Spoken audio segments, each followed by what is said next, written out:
Okie dokie, people, welcome back. This is Professor Layton and the Azran Legacy for the 3DS. And this is going to be part 2 of our blank playthrough. Let's continue.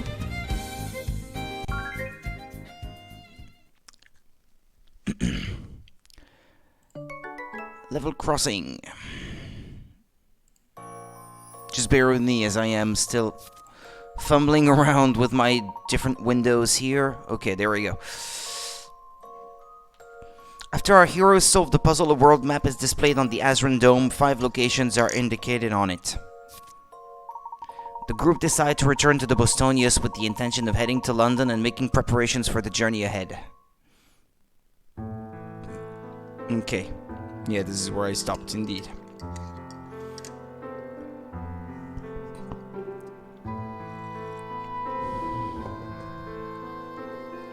Okay.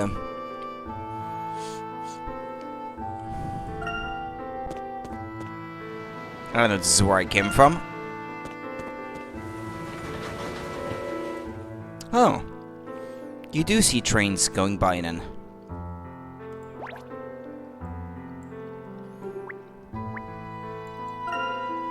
The train line runs right next to this little hut. It must be quite exciting. I thought it was the cat that I was gonna have a description of.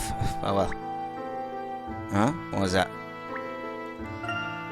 There's a long list of rules about fishing here. Do not feed the cats. It will only attract more cats. Fair enough. Tie up your boat when in harbor. That's just common sense.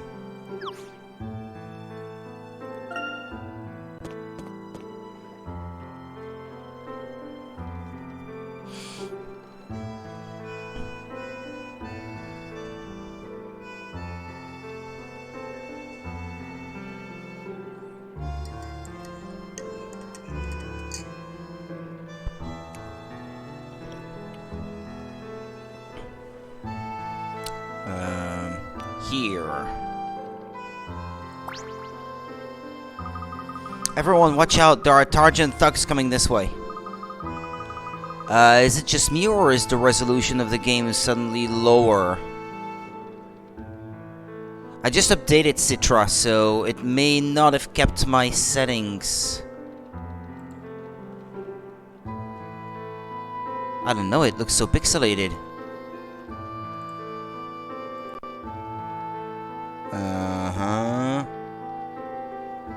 Emulation, configure, graphics, 3 times native.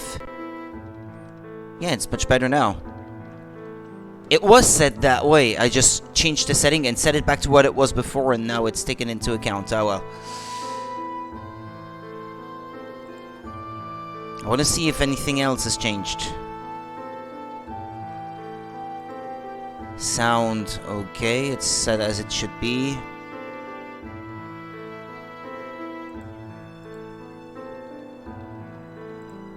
Okay, well, things seem to be okay. Alright, fine. Excuse me. Oh no, what do? We can't let them see Aurora. It's too late to run. We would never get far enough. We'll have to find a place to hide Aurora. Let's see if anybody here can help us. Sorry, Aurora. You'll smell fish for a while, but... smell like fish.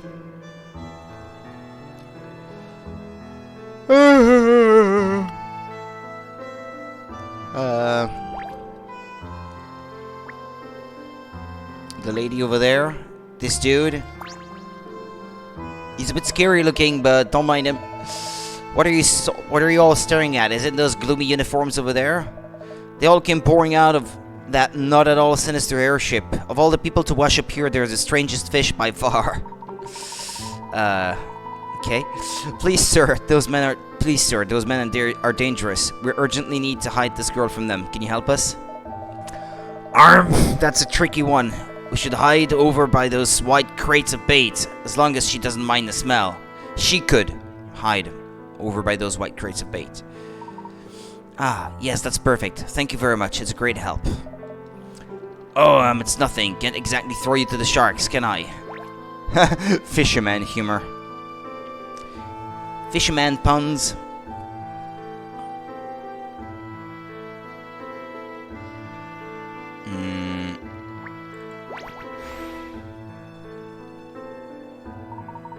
There's no time to lose. Aurora, you'll have to hide yourself behind those crates.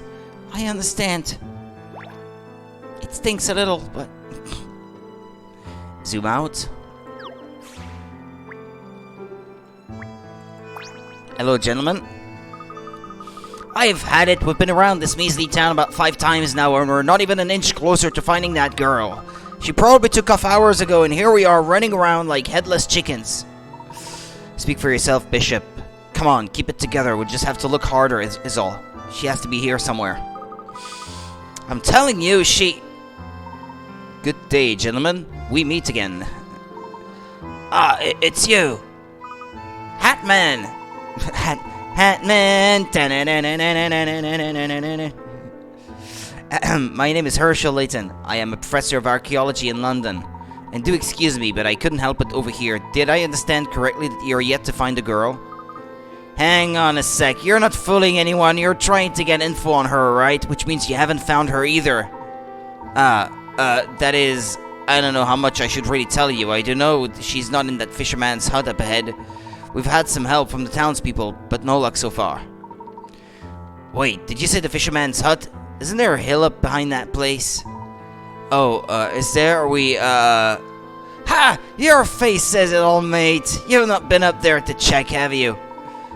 Of course we have. You... Ha! Ha! You ninnies. Good luck getting the girl before we do.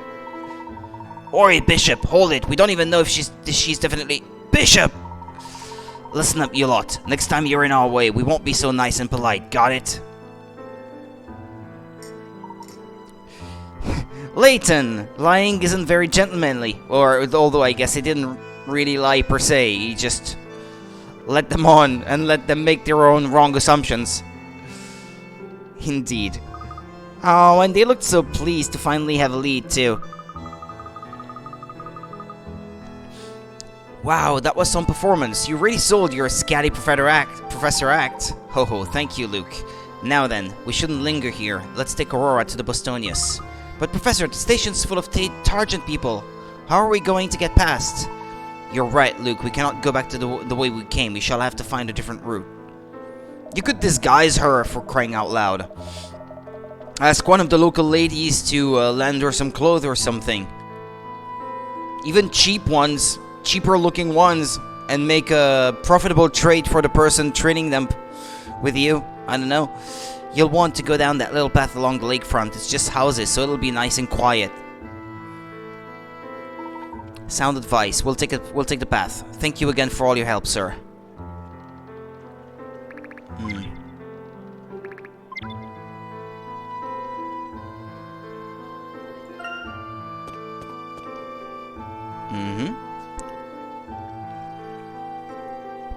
Okay, I have to start looking around for coins in this scene. These rubber rings save lives, you know. Oh, this isn't one of the ones you fill with air. No, but this kind of ring can support the weight of an adult in the water.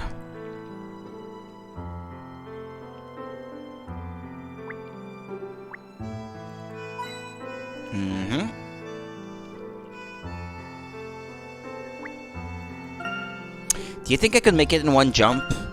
Oh, go on, Luke. I dare you. Now, that doesn't seem like such a good idea.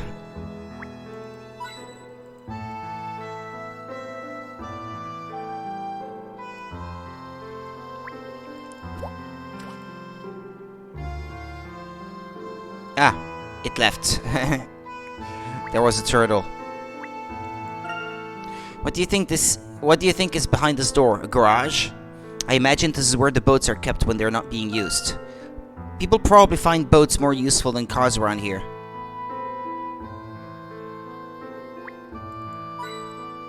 Okay, that's 3 coins. That might be all of them.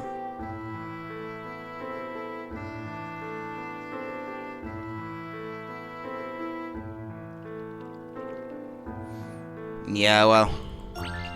Puzzle time? Tee-hoo, tee-hoo. Hello again, dear visitors to the humble town of Cod. And who is this young person? Is she a friend of yours? Why do you laugh? A lady must always demonstrate good humor, my dear, and solve puzzles. Yes, it's all part of proper breeding. Sound advice.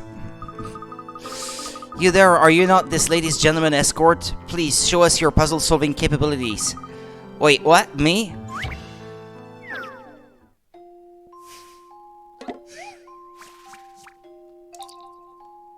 A dog of tiles. You have a selection of colored 2x2 tiles and you want to use them to make the dog shown on top screen. Can you layer the tiles in this 7x7 grid and recreate the dog in question? Note that the grid contains 4 squares where tiles cannot be placed. We already had stuff like that.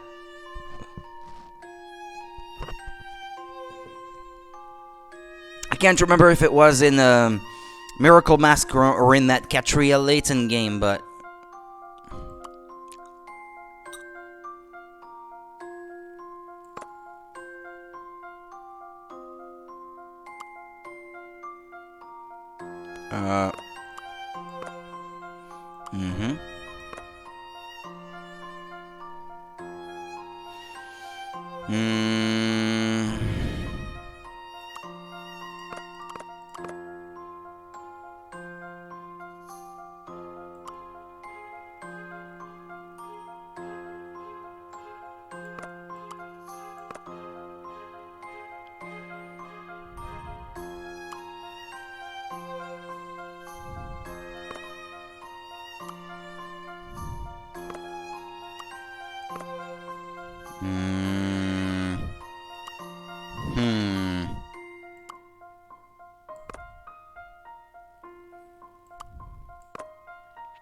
Like this, I suppose.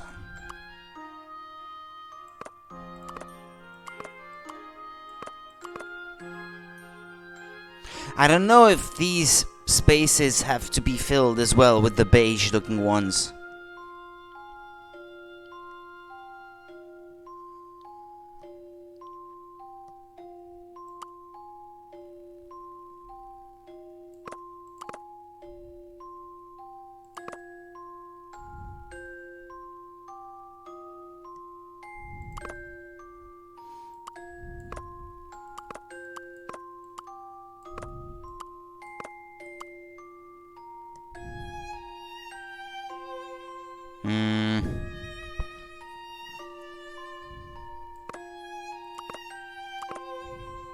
No. Like this? No.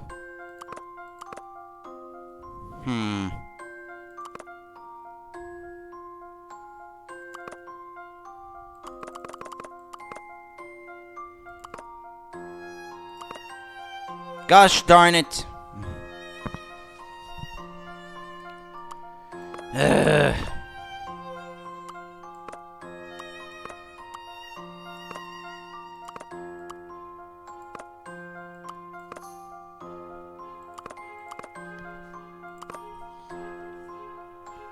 I'm missing that red one, I guess.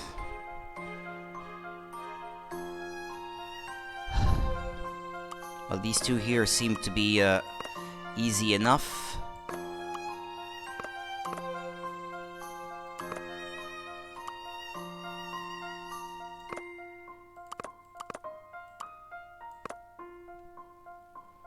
Okay, I think for the most part we have it. It's just that red dot that I'm missing now.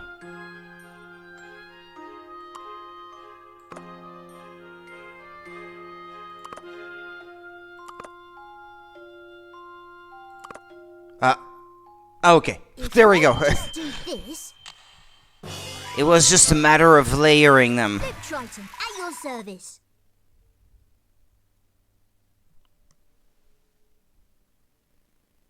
Is that sound what I think it is?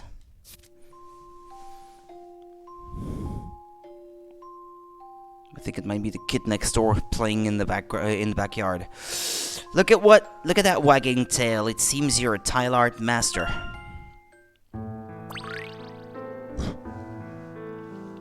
Sorry. Excuse me. I'm trying to find a comfortable position to sit in, but it's proving really challenging. So that my knees don't show, is what I mean. Okay, that.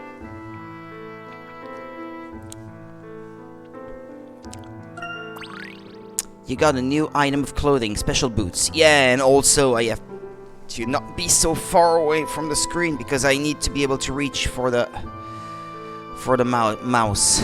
Special boots. Ooh, very well done, young man. You seem more than capable of protecting this young lady. Young lady? And you, my dear, must seek to become a little more worldly like myself. You could start by putting a smile on those lips. Now, if you please, I shall take my leave. Goodbye now. Tee-hee hoo hoo hoo. Mm-hmm.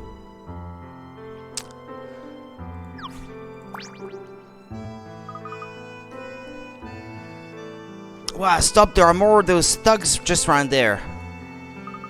They must be very determined. It seems that Targent has agents posted all over town. No route is safe from them. We shall have to find an alternative way back to the ship. But Professor, we already took a different path. Where else is there to go? Calm down, Luke. We just have to look around. That lady wasn't there before. Excuse me, madam. Maybe we disturb you for a moment. Oh, now there's a gentleman. Hold on. Right, I'll just need your name and number. What? Why? I do beg your pardon. Force of habit, you see. Daria Colum, correspondent for the World Times. How may I help you? It is urgent that we get to that pier over there without being seen. Might you know a more discreet route we could take? That's rather suspicious, but I can see you're in a hurry, so I won't pry for details. Yet. Not to be facetious, but have you thought about taking a boat? You are at the pier, after all. Oh yeah, that's a stroke of luck, isn't it? There you are, then. I'll inform the local fishermen about the boat. A case of dire need, I'll say. We are much obliged, madam. Mm-hmm.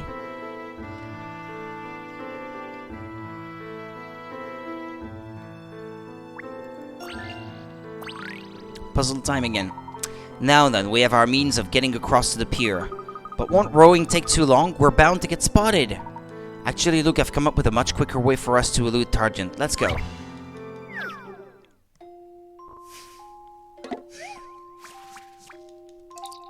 Puzzle 20. Uniformed villains are on the prowl all over Cod, but if our heroes can hop from boat to boat quickly enough, perhaps they can get to the other side without being spotted. Each boat travels in a fixed direction and at a fixed speed. Red boats move 1 square at a time, blue boats move 2, purple boats 3, and orange boats 4. Bear in mind that the group can only jump to boats adjacent to them, so try to get them across without making a splash.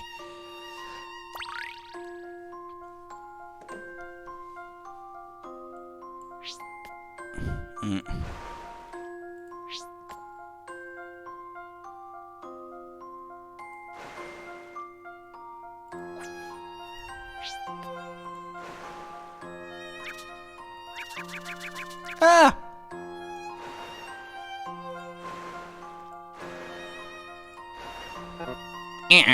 Okay.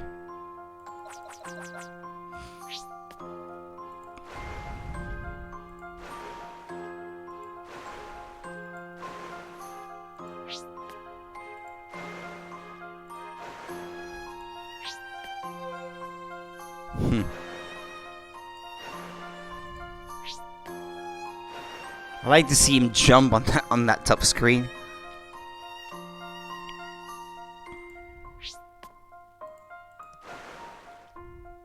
Ah. It forces you to restart from the beginning if you get it that way. Ah.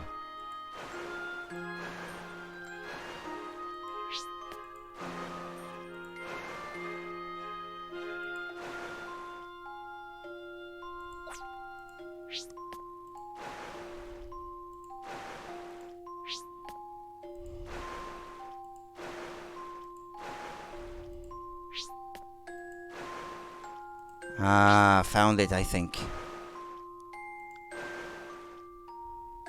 No. That's not it yet, I guess.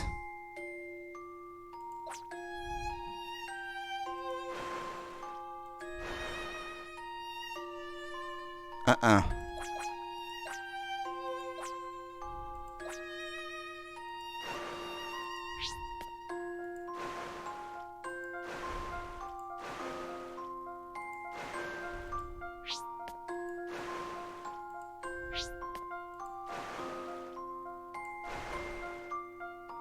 Hmm.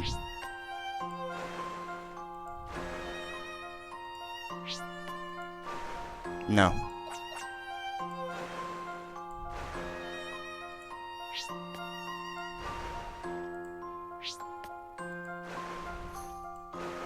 No.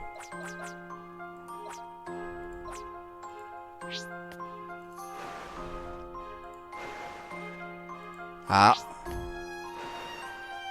Ah.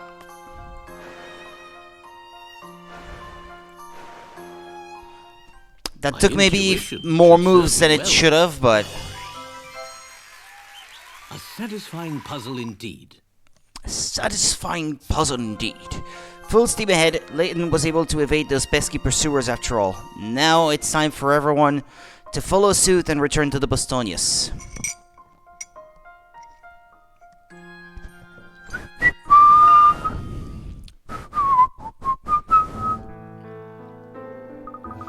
Hurrah! We've made it, and those sergeant thugs are none the wiser. Phew, that was terrifying. Yes, thank goodness we got over without anybody falling in. I'll be glad to get back to the Bostonius. What is this? Bostonius. Ah, that's our airship. Well, it belongs to Professor Sycamore, really, but you'll be safe there, Aurora. Come, let's board the Bostonius before Tarjan show up.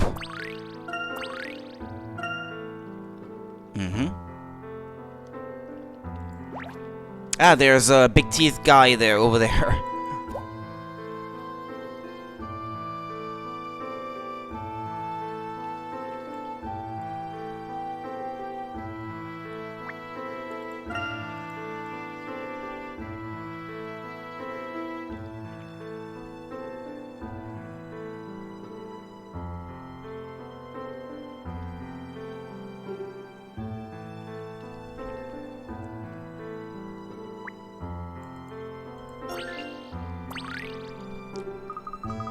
Teeth time.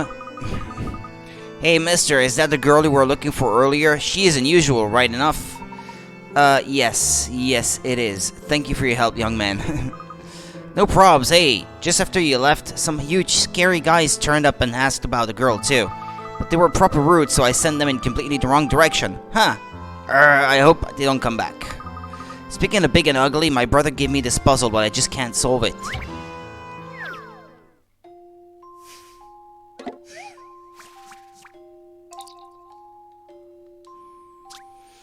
Three friends, A, B, and C, are fishing on the riverbank. Watching them is a keen-eyed fisherman who says, "One of these lads has caught a Wellington boot and another's caught an empty can. The third lad, though, he's landed himself a really big catch. Now the lad who caught the willy is next to the one who made the big catch, but it wasn't B who caught the willy. I'm right about this, mark my words. Who landed the big catch?"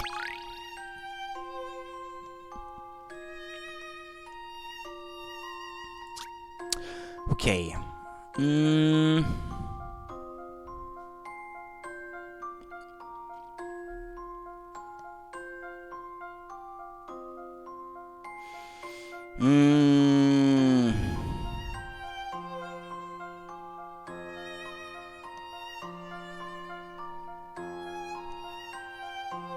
looking if there is maybe a trap in the question. If there's a trick to it. Because the one observing and commenting on the situation is a fourth person, so I'm looking for maybe something in there. Another's caught an empty can. The third lad, though, he's landed himself a really big catch. Now the lad who caught the willy is next to the one who made the big catch, but it wasn't B who caught the willy. I'm right about this, mark my words. Who landed the big catch?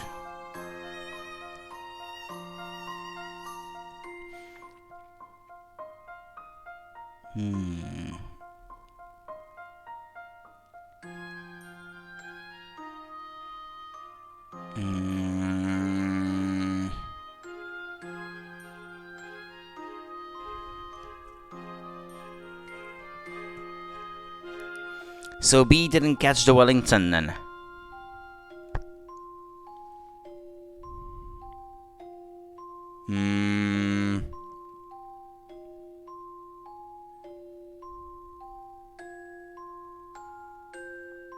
But it would have been B then, right?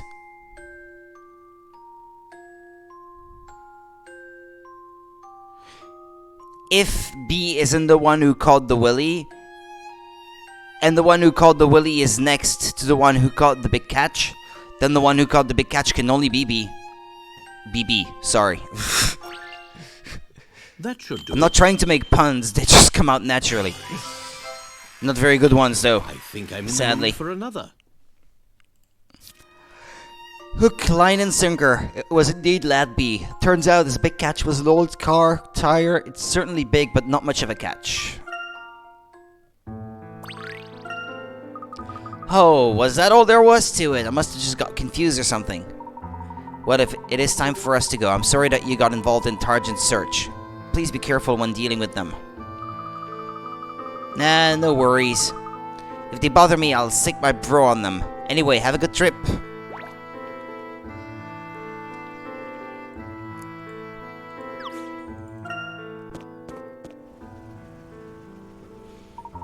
Ah, Professor Layton, it is a great relief to have you back. What about the young miss? She is not hurt, I trust? Young miss? I believe we are all fine, Raymond. Thank you for your concern. I am very glad to hear that, Professor. In that case, I shall prepare for takeoff without delay. Raymond, Professor Sycamore headed back here ahead of us. Is he... Professor Sycamore is in the engine room, sir. No, pardon me. Here he is now.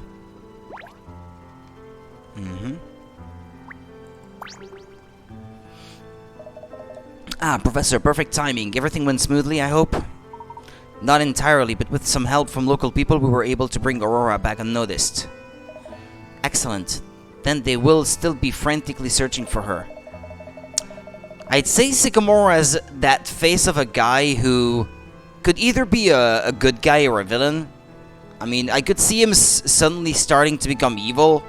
There's something about his appearance that says, I could be either of those things. Could be a bad guy in disguise, or I don't know. I say we take advantage of our good fortune and escape while we can. Our first destination will be London, as we discussed. London, yes. We are about to undertake a prolonged journey to unfamiliar lands. We must prepare accordingly. Considering the excitement of our last flight, it would be wise to have the ship thoroughly checked too. Anyway, we can discuss the particulars later. For now, Raymond, take us away.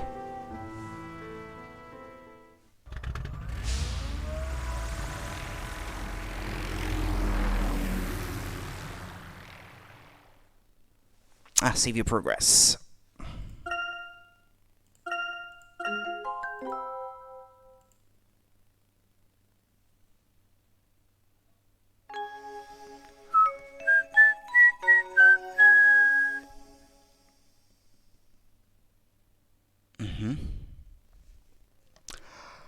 A few days later.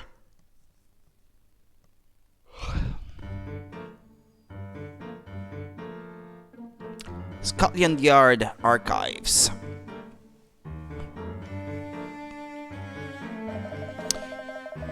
DCI Carmichael. Detective Constable Inspector. I don't know. What does that mean, DCI?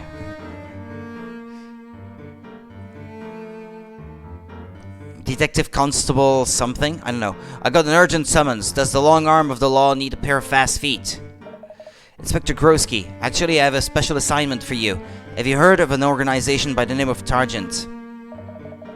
Targent, can't say I have. What have they been up to then? They are an extremely dangerous paramilitary organization who have been known to operate in all parts of the world. We know quite a lot about their criminal activities, but we are still in the dark as to their motives and long-term goals. I need you to get more information, unearth some concrete evidence for us. What kind of evidence, Chief? Targent have moles in high places in the government, the army, and even, if I am not mistaken, in the police force. What's that, a mole in the force? Here's the best part. I think we have an agent here, in this very building. Listen, Grosky, I can ensure your safety on this operation, but I would not ask you if it were not important. Are you in? Do you even need to ask? I won't have some criminal element undermining the yard. I'll find them, whatever it takes. Be aware that the rot may even extend to our upper echelons, Grosky. Do not mention this to any of our superiors. Leave it to me, Chief, and if that sneak goes to ground, I'll dig them out with my bare hands. For the yard! Hello, Monica. A bit tired because, as always, Although I did get up later than usual today, but good otherwise, thank you. How about you? How was your day? Yeah, I got up at 2:30 p.m. this time.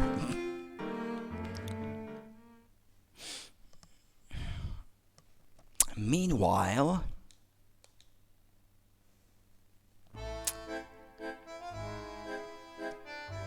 Gresham University, London, Professor Layton's office. There, the Dean has approved my request to go on a research expedition, and Dr. Glaive will take over my classes. Great, and while you were talking to the Dean, I made a list of everything we have to get. Let's go shopping. Thank you, Emmy. I believe we have some points to discuss before we go out, though. Oh yes, you wanted to talk about our itinerary, didn't you? So, to find these Azran eggs, we'll have to visit 5 sites, which are scattered around the world, right? That's right, finding these artifacts should help us solve the grand puzzle the Azran have left for us.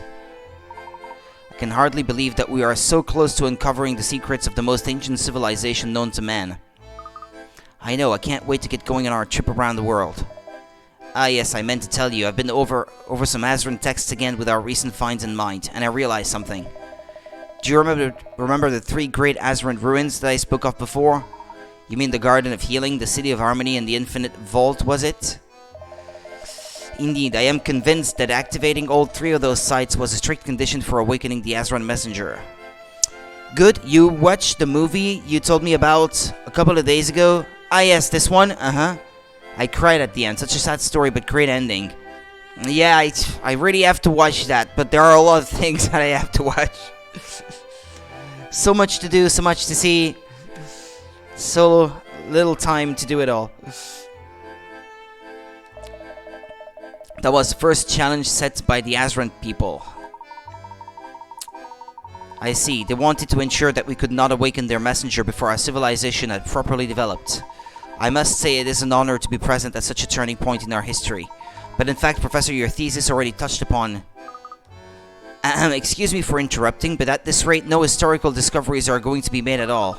Why don't we finish our preparations first? You can always discuss the finer points of your studies once we're on our way. Ah, of course. Very well, can I count on you to get the necessary provisions? I intend to research our destinations a little more. Yeah, I was trying to find something that rhymes, and that sounded like the original, but I couldn't come up with anything.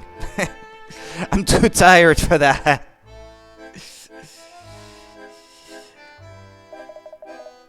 Thank you, Miss Altava. Please, Professor, call me Emmy. Oh, are you sure? That doesn't feel right. Ha, you professors are all alike, but really don't worry about being so polite. We're going to be spending a lot of time together. Ooh. Alright then, Emmy. Now then, if you'll excuse me, there is still much to be done. Come back to the Bostonius once you've finished shopping. What do you think we'll need for our journey around the world? It's bound to be a lot longer than a camping trip. Bread and cheese for sandwiches, biscuits for when we go out exploring. Oh, and we'll want tea and cake on the Bostonius. You need many things. Of course, we might end up trudging through forests, climbing mountains, and exploring ancient ruins. We need provisions. For this kind of grand shopping trip, we'll want to go to Kensington. So much to do, so much to see, so what's wrong with taking the back streets? You never know if you don't show... wait, no. If you don't go, you never shine if you don't glow. Okay. Kensington. Ah, of course. You aren't familiar with London. Well, this is an excellent opportunity to show you around. Very well. A new episode has been added to the trunk. Fishy business.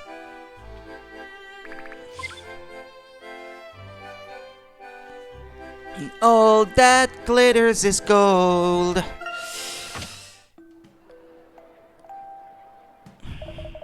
God, targent scoundrels burrowing in like woodworms, eating us out from the inside. Come on and face justice, you cowards! Hey, wasn't that Inspector Grorsky? He looked as though he was in a hurry. He must be in the middle of an investigation. I can't speak. Yes, no doubt. Though I don't think he's able to catch anyone without your help, Professor. Ah, that's not entirely fair, Emmy. Come on, Professor, you know as well as I do that at least half of Gorski's arrests were made with your help. And anyway, oh look, it's Dean Delmona. Why don't we go and say hello before we head into town? Good idea.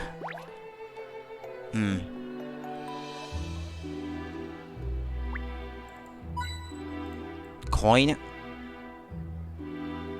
That music was already in previous games. This one.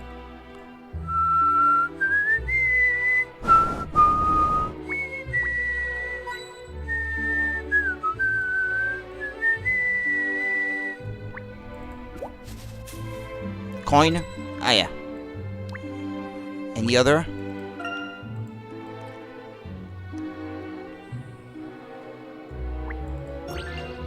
Ah, puzzle time. Ooh, Herschel Layton. How are your preparations going? Hello, Dean Delmona. Very well, thank you. As a matter of fact, we are just going into town to buy supplies. Your sister called to hear if we remembered... my nephew? Wait, what?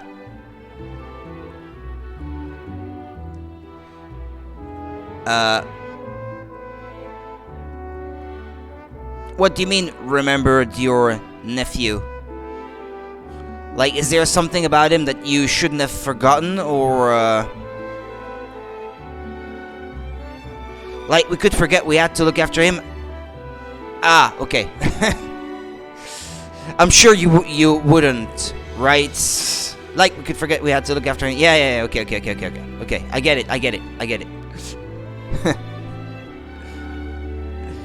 Yeah, of course.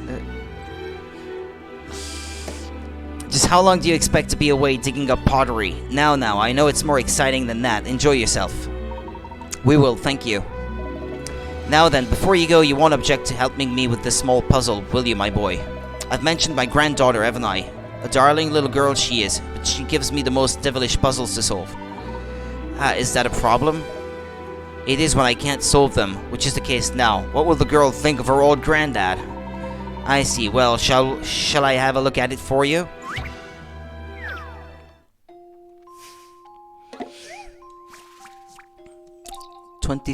Chock full. It's treat time. These 5 people all want a specific combination of chocolates in a specific order. Okay.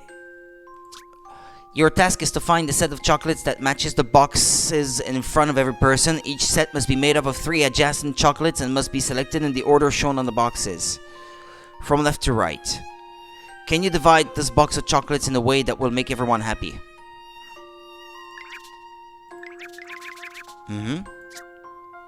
Okay.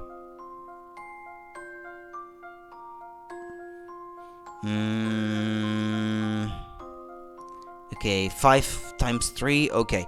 So it seems pretty obvious to me that you won't be able to do it by selecting horizontal chunks. So some of them might have to be rotated in one way or another. No. Restart. Okay, that seems to be the only way to satisfy this demand.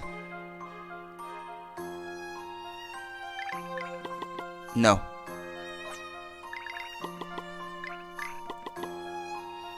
Okay.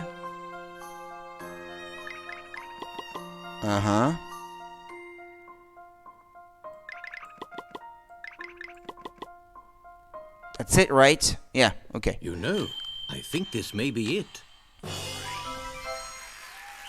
Puzzle solving is a most gentlemanly pursuit. Yeah, true.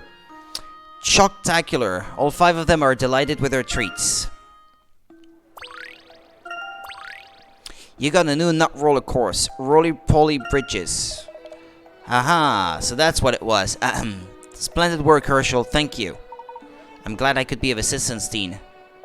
My granddaughter will be delighted, I assure you. Well, best of luck on your travels, Herschel. Right, let's take the bus to the high street, shall we? What is a bus? Oh, yes, of course. You've never taken the bus, have you? Buses are big and red, and they make getting around really easy. Indeed they do. Allow me to explain. You can either select the bus symbol on the touchscreen or investigate the bus stop with your magnifying glass. Then with a simple touch you select your destination.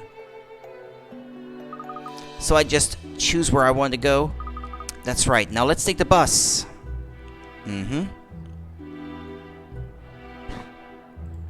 Well, was I finished looking around or... Sorry. Oh boy. Now, where shall we go? Kensington? A bustling shopping street. Ah, cutscene.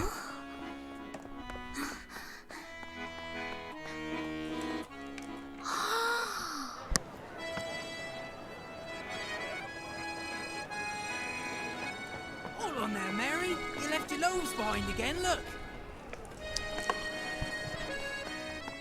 Welcome to London, Aurora. This is your world?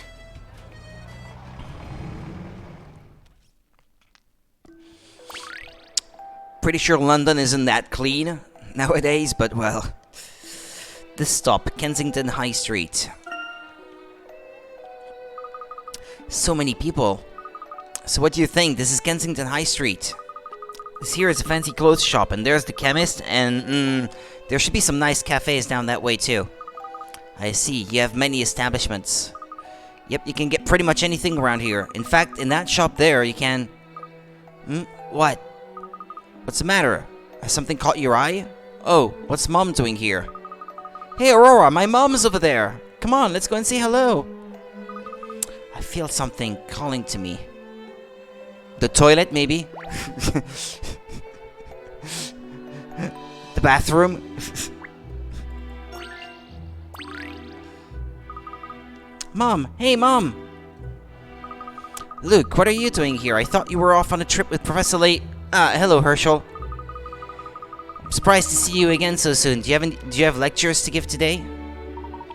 No. In fact, one of my colleagues has agreed to take over my classes for a while. I'm on a sabbatical for research purposes. She lets her son go off on adventures with an elderly man, and she doesn't even know exactly what it is they do. What kind of mother are you? Oh, really? Does that mean you found something exciting? I imagine Luke would want to tag along again, if you let him. Of course, it's no trouble, Brenda. Actually, he is a great help. What are you doing here, Mom?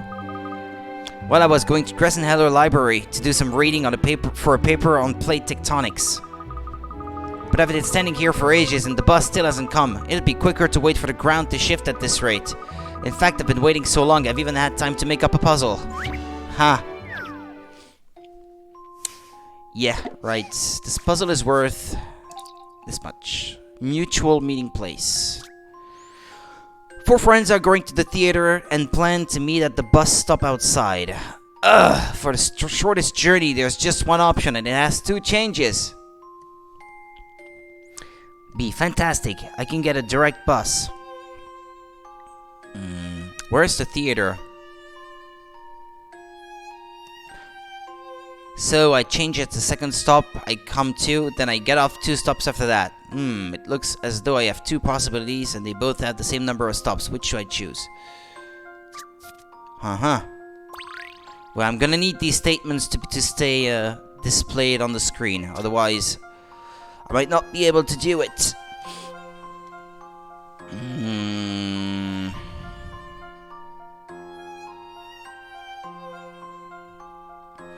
B can get a direct bus. Okay, she has 2 lines to choose from. The orange one, it seems. And the blue one, is it deep blue or purple? I don't know.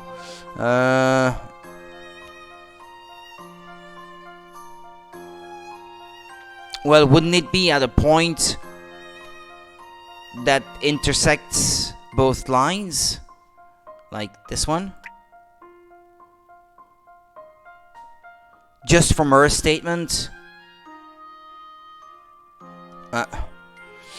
Okay, A says, for the shortest journey, there's just one option and it has 2 changes.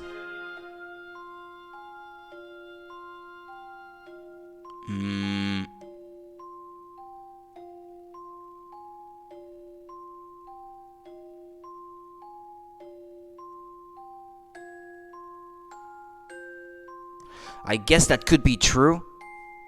It would change here. Take the green line down to here. And change again. And I guess that could be the shortest. Indeed. Sort of. I mean, it's the same amount of stops, anyway.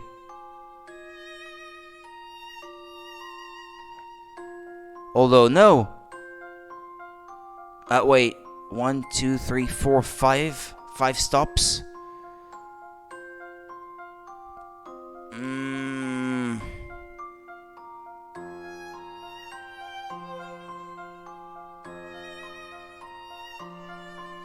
No, I'm not so sure now, actually. What about C? I change at the second stop I come to, then I get off 2 stops after that. C.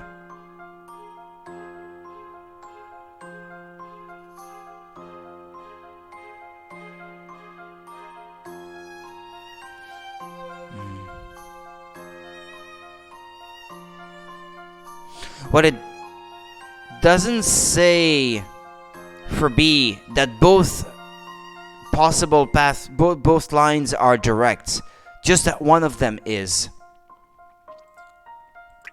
So it could be here, actually.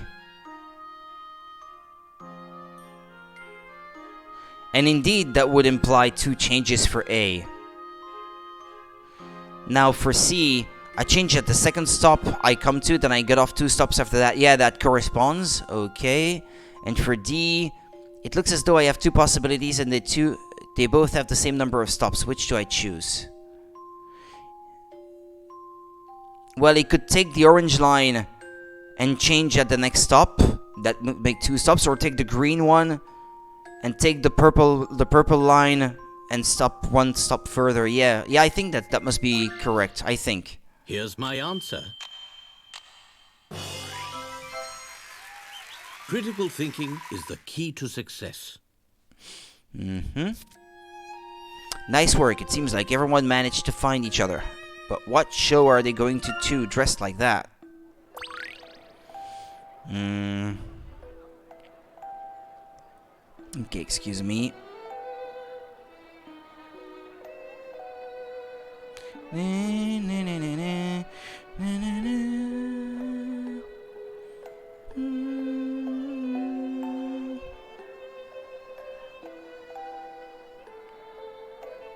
Okay. I was just thinking, where could I watch the movie you talked about, Monica? And apparently it's on Prime Video, but I don't have Prime Video, sadly. Wow. I could subscribe to Amazon Prime, but I'm trying to save money, so... I don't know. It's kind of hard to justify. You got a new dress-up request, Brenda's request. Haha, easy work for you as always, Urshel. Right then, I should let you get on, Luke. Luke, I want you on your best behavior, alright? No reckless rushing around. I'm sure the professor will be keeping an eye on you, but still. Oh, come on, Mum. I've been on tons of trips with the professor and I'm always good. Yes, well, I know you.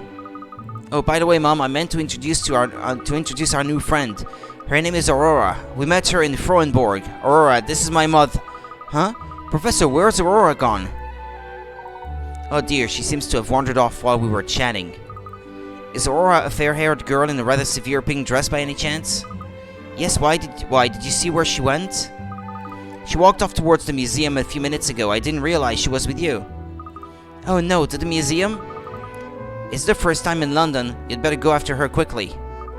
Shady men all around. Yes, come on, Professor, let's go. Yes, let's. Please excuse us, Brenda. It was lovely to see you. Oh, and there's the bus. That worked out quite nicely in the end. Off you go then. I hope you find your friend soon. Yep, see you, Mum.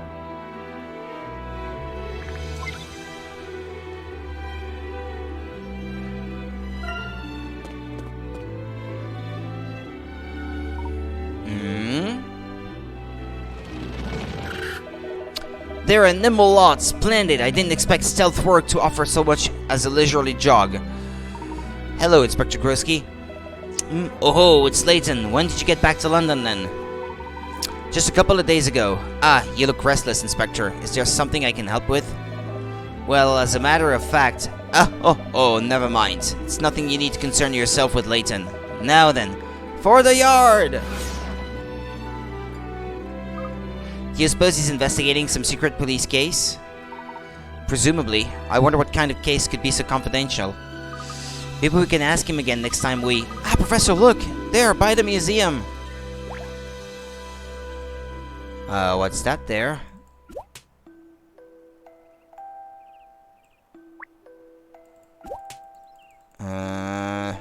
Okay. Did they just steal a coin from that guy? Like, doing the living statue sort of gig? Okay. They stole from him. Not very gentlemanly. Okay, that's 2.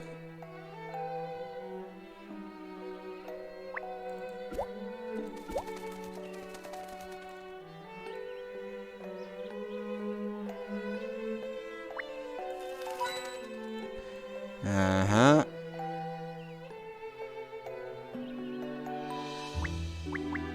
Ah, something in there. Worn bracelet. I've been to this museum a million times, but I never get bored of it. No wonder, there's just so much to do here. Clark and I walked through these doors countless times. There you are, Aurora. We've been looking all over for you. Professor Layton? Well, you seem to be alright. You shouldn't run off like that, you know, without telling anyone. Oh, I'm sorry. If you want to go somewhere, just tell us, and we'll come with you. I understand. What is this place? It's a museum. Would you like to go inside? Something about it feels familiar. Oh, do you think they might have Azran artifacts inside? Very likely. The museum is home to all sorts of ancient objects. It's almost certain that some are of Azran origin. I suggest we go inside and find out. Yes. Hey, there's a policeman guarding the doors. What's going on? Puzzle time. I'm sorry, sir, but the museum is closed to visitors at this time. I'm afraid we can't go in, Aurora. Why? What's wrong? Blimey, that's like something my gran would wear. I tell you, ladies into her fashion. Do you mean me? Oh, terribly sorry, miss. Who do I think I am? The fashion police? No, I'm just a run-of-the-mill constable. Anyhow, can I help you with anything? Why can't we go in? You want to know what's behind the special closure, eh? Okay, then I don't see why not. But, well, I have this other case I'm working on while I'm standing here on guard duty. I'd appreciate a bit of help with that. If you can do that for me, I'll be sure to tell you all about the special closure, alright?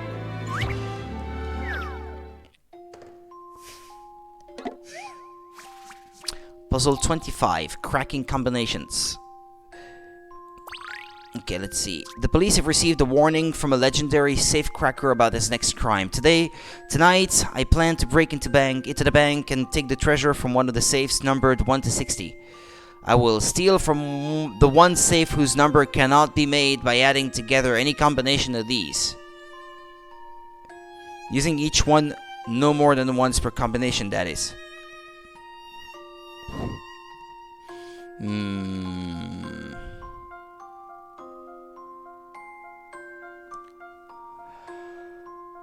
Which safe should the police keep an extra close eye on tonight?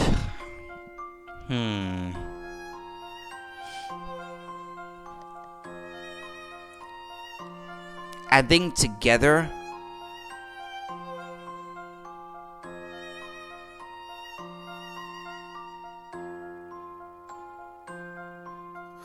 Okay. Any combination, they said. So that means that could be just a 1 digit, or 2, or 3, or more numbers, if it comes to it. Okay, let's see. 0, 1, 2. You can make 3 with 2 and 1. 4. 5 you can make with 4 and 1. 6 you can make with 4 and 2. 7. 8. It can be made with 7 and 1. 9 can be made with 7 and 2. 10. 7, 2, 1. 11, 7 and 4. No, wait. Yes. 12.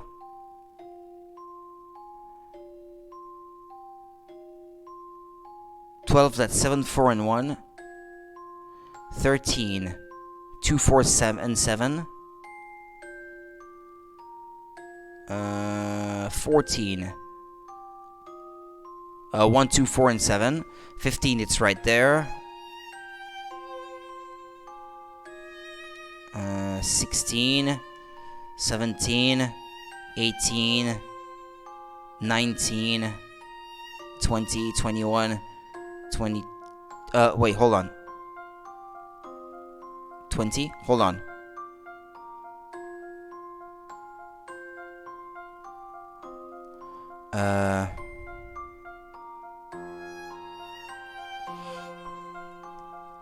Hold on. 15, 16, 17, 18, 19. Can you make 20? Yes. 21, 22, 23, 24, 25. Can you make that? Hold on a second.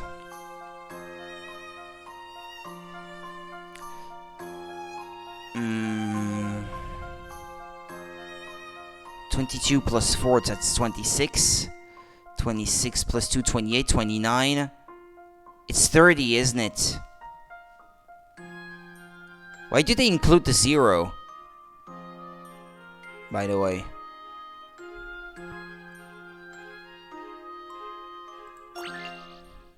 You know, I think this may be it. Yeah, okay. Puzzle solving is a most gentlemanly You can make pursuit. all the others except this one. Yeah, okay.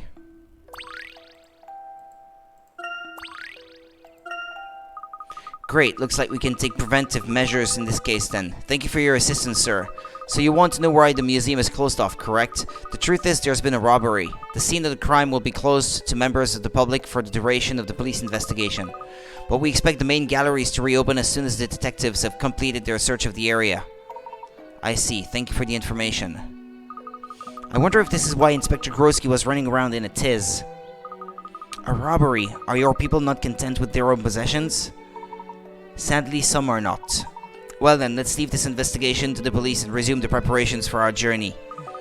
Oh yes, Professor. I was thinking how about crap. There's a line I skipped. Well, we'll still have time, I suppose. Was there something you needed, Emmy? It's not for me, it's for Aurora. We might end up hiking through rough terrain. She could do with something a little more practical.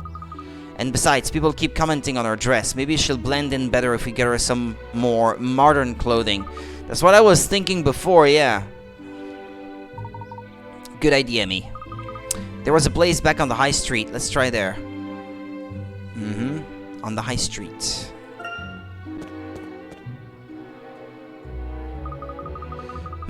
Where'd that little shop go? Oh, right, there it is.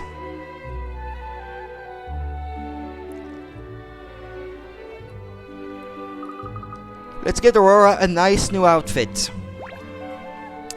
Nah, they're DLC, probably.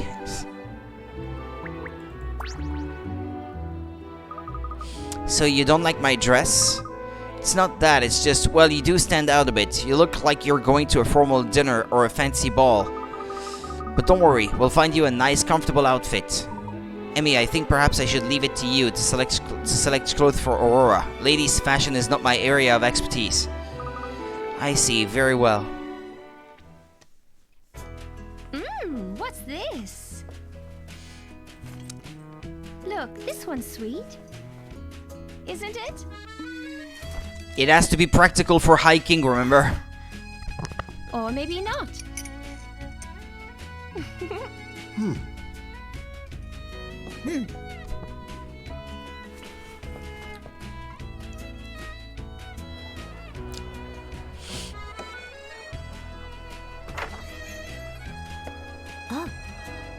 Don't blush, Luke.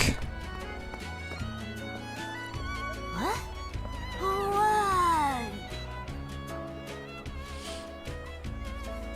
Well, It suits you. do you really think so?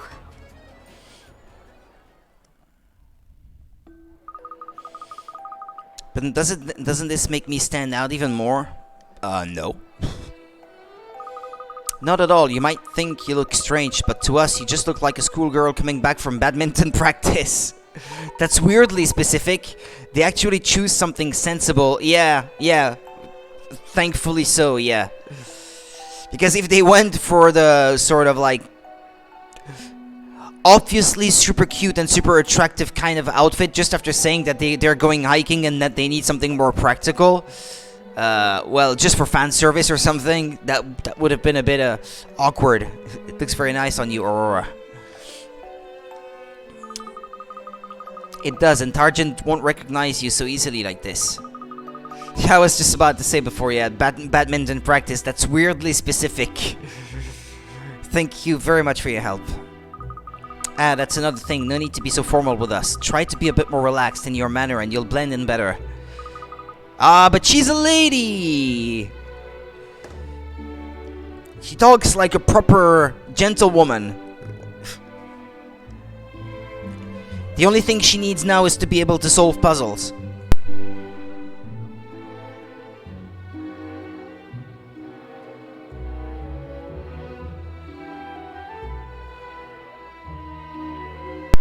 It's not me who says so, the game said so before. To be a proper lady, you need to be able to solve puzzles. And to dress good, also. Or something along those lines.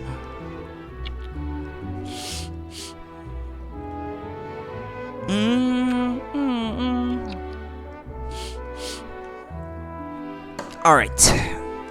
To be relaxed. It might take some time to get into it, but I'm sure you can do it.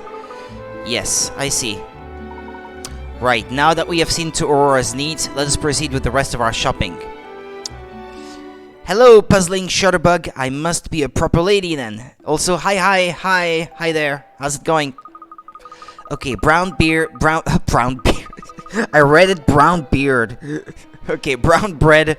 Yes, butter, yes. Porridge oats, muffins. Oh, crumpets. We also have marmalade, apples, figs, raisins.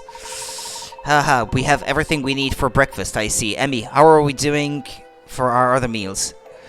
It's going well? Awesome. Awesome. We're all sorted, Professor. I've gone through the list twice. I'd say we're ready to go back to the Bostonius. Hey, isn't that... You can't hide forever, Targent Reprobates! Wow, Inspector Grorsky was running faster than ever. I wonder who is chasing down that alley. I don't like the look of this. We should follow him. Yeah, it's not like Targent are looking for Aurora or anything.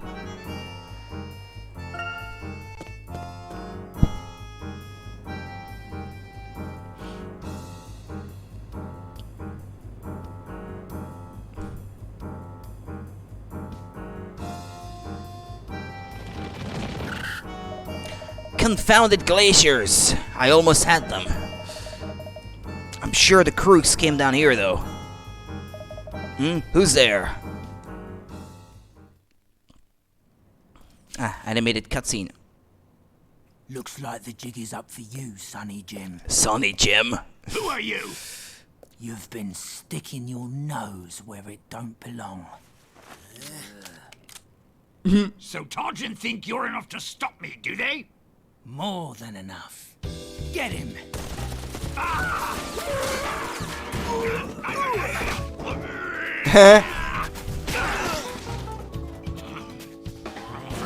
Nice body armor.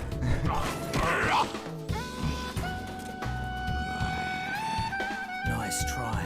Emmy! Kicks in the face! Yeah! I thought so.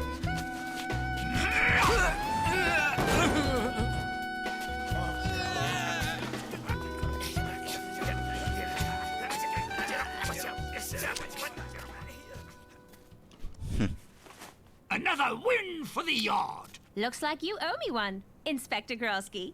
Huh? With that, with a gun in hand like that, she reminds me a little bit of Fujiko in the Lupin the Third series of anime and animated movies. Also, she has that kind of lady adventurer kind of look about her, with that gun in her hand like that. Targent scum, are you? Tell me, who's the leader of your little organization? Hey, give me a name. Oof! Nobody interferes with Targent. You'll regret this. You're letting them get away! Halt! Halt in the name of the yard! Blast, he's gone. Must have slipped through a secret door. No, you just let him go. He just walked off stream. Off screen, sorry. Inspector Grosky, that was rather too close. Are you hurt?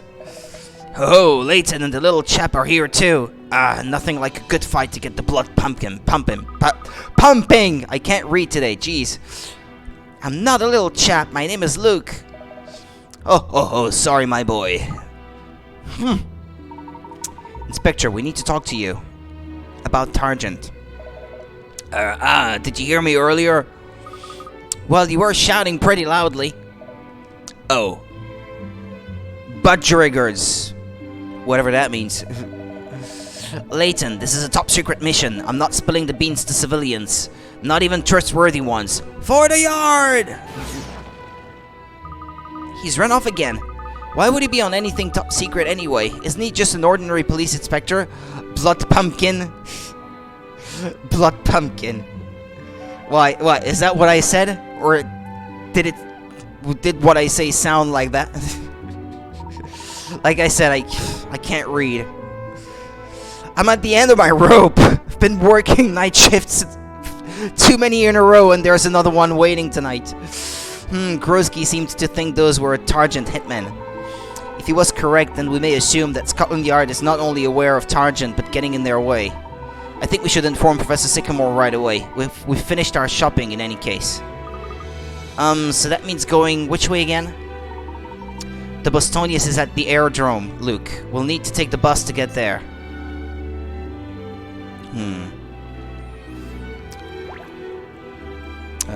Right.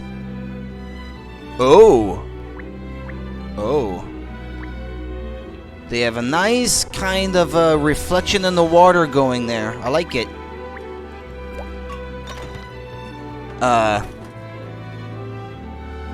Wait, what? Was there a point to this? This alley would appear to be off limits for motor vehicles. My scooter could slip between these poles, no problem. Wow, this puddle is enormous. Must resist urge to jump.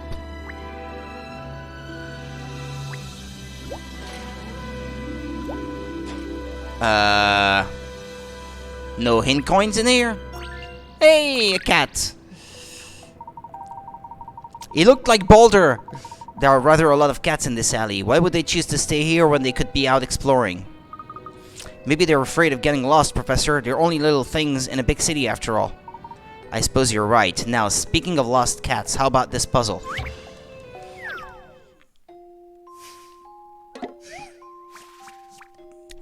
Puzzle 26. Copycats. Ha ha.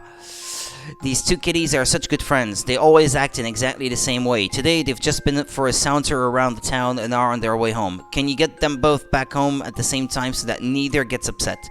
It's fine for them to use different entrances. Okay. Bring the cats home together. Uh-huh. What's with the fish?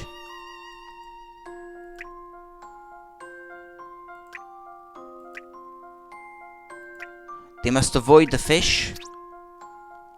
Ah, no, okay, that attracts them.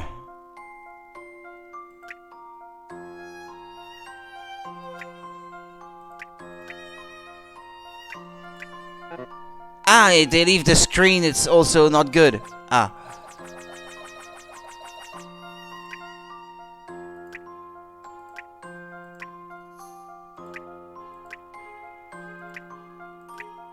No, not that.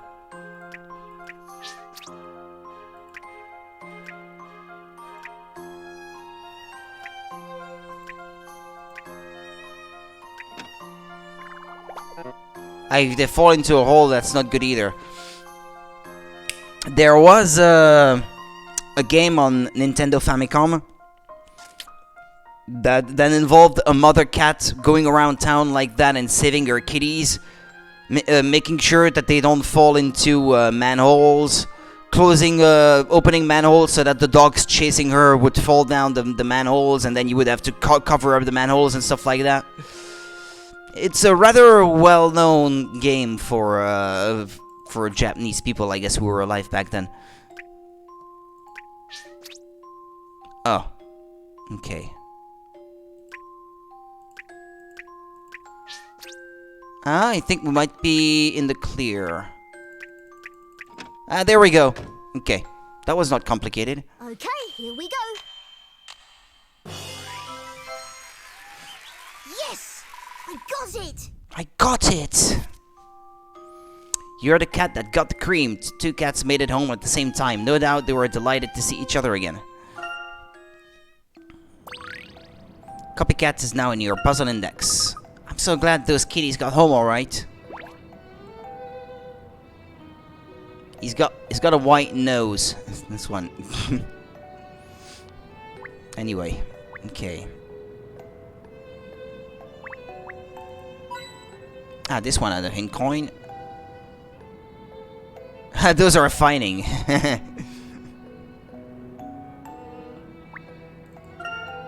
Look at that pair of cats up at the top. They must be best friends. Cats never cease to amaze with their feats of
We'll see.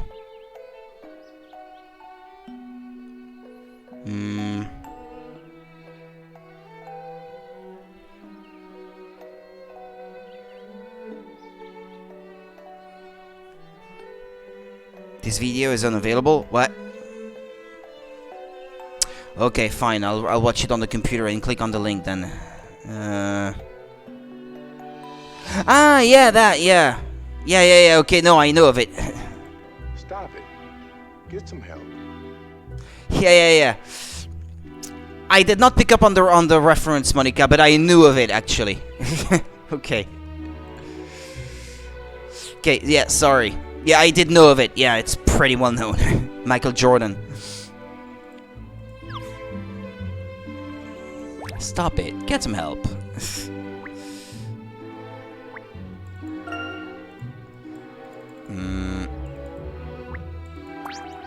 What's that? Ah!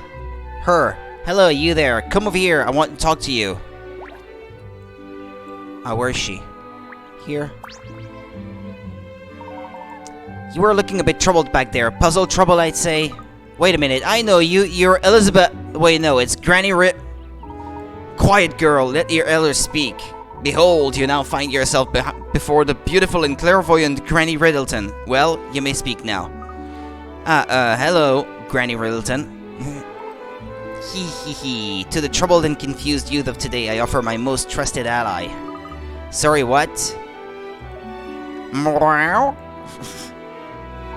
Cat! The world revolves around puzzles. Easy puzzles, tricksy puzzles, puzzles you love, puzzles you wish you'd never started. Yeah, those too, yeah. Then there's the ones you want to come back to with a fresh mind, but you can't find them anymore. And the ones you never spotted in the first place. Where did they go? These poor lost and abandoned puzzles. Who takes care of them? Here, I present to you the beautiful and clairvoyant Keats, my kitty. Oh, Keats, I remember him, so anytime we miss our chance to solve a puzzle, your cat here will hold on to it. That's it exactly. If you want to solve one of those lost puzzles, just go and talk to Keats. It's pretty convenient. Thank you. But Keats is your cat. Won't you miss him if he goes with us? Oh, nonsense. I need someone to look after him while I tour the mud bath of the world. How else can I retain my youthful glow? To the loo now. Wait! Emmy? There you are. Ah, Luke, sorry, were you looking for me? You don't usually fall behind. What were you doing? I just met... Oh, well, never mind. I'll tell you later. Come on, let's go and find the professor.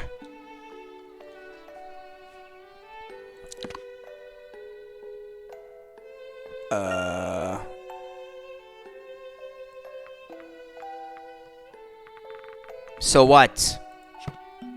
The cat is coming with us. And now where is he? How do I tackle the puzzles that I have not found?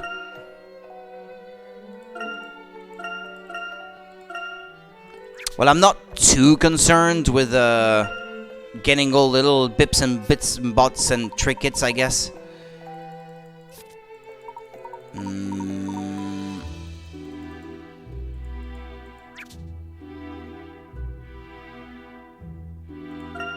I should save, perhaps.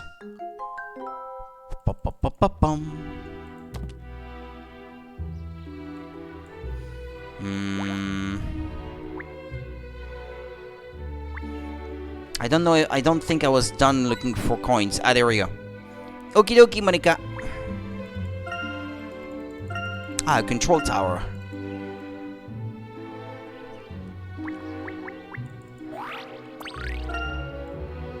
Blissful boot.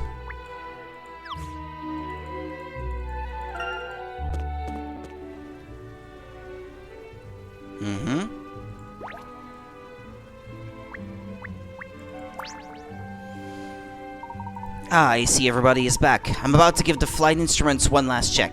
It might take a little while, I'm afraid, so I hope you're not anxious to depart. Please, take your time. We have only just finished our own preparations. Thank you, Professor. Shall I put these bags away? Yes, thank you, Raymond. Incidentally, is Professor Sycamore here? The Professor went out to check some facts before our trip, I believe. I'm sure he won't be long. Ah, here he is now.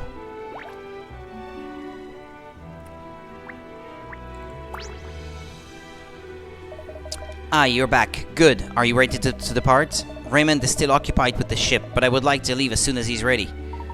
Actually, Professor, there is a matter that I would like to discuss with you before we depart. Oh, and what is that? Earlier today we witnessed an incident in which a police inspector from Scotland Yard was set upon by a group of thugs. The inspector in question seemed to think that his attackers were working for Targent. Go on. If Targent is targeting the police, we can only suppose that Scotland Yard are actively pursuing them. Scotland Yard, drat, that complicates things. As a matter of fact, I have also heard some worrying news. It appears that groups of uniformed men and women have been showing up at Azran sites all around the world. Ah, well, that has to be Targent. Yes, I think we can expect them to turn up at the locations we are about to visit as well. This is rather troubling. Quite, and I have reason to believe that Scotland Yard have been investigating Azran sites too. Wow, they must be pouring all their resources into stopping Targent. Do you think so? I'm not so sure. Actually, I'm of a mind to look into this further. Would you accompany me? Your friendly ties with the police could be of use.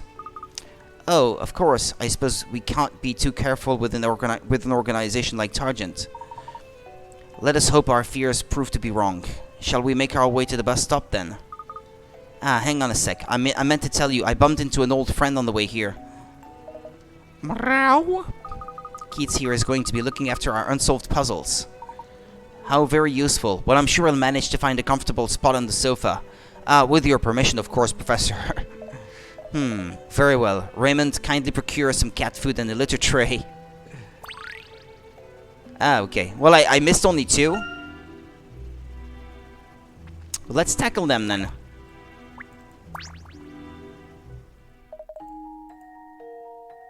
Oh, that music!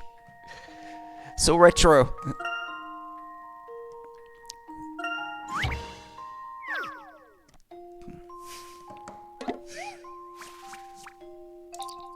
Reggie Slidey Ride. Reggie the Red wants to sunbathe on this frozen lake. He's seen the perfect spot, but he needs a little bit of help getting to it. Little turtles like Reggie go flying if anything bumps into them, but big ones don't budge unless they're hit by Reggie or an ice block. Blocks can only move when you move them, and they fill any holes they fall into. Can you bump and slide everything around so that Reggie is left standing alone in the middle of the ice? The red one, then. Okay. Okay. Oh, okay. That's almost a meme, I think, that one too.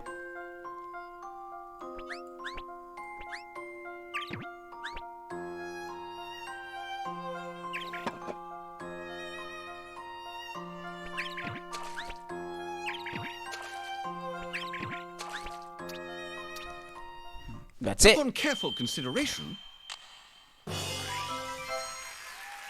logical thinking is essential in my line of work. Smooth. Lucky Reggie has a nice sunny spot with all his friends, while all his friends are shivering in the water. Some great friend he is.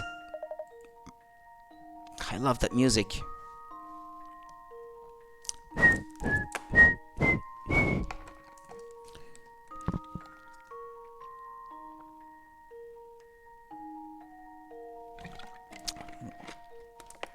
That's a good one. A laborious liter.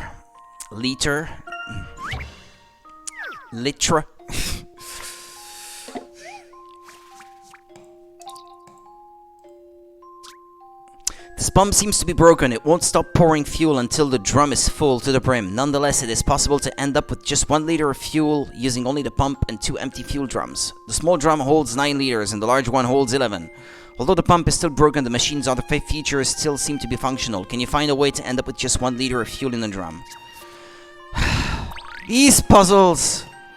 They're in every Layton game under the sun.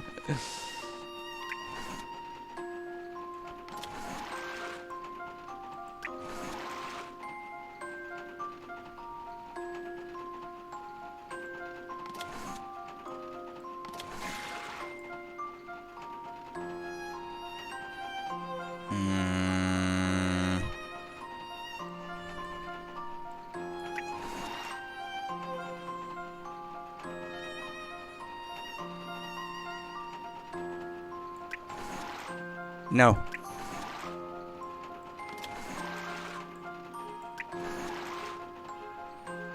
Mm-hmm.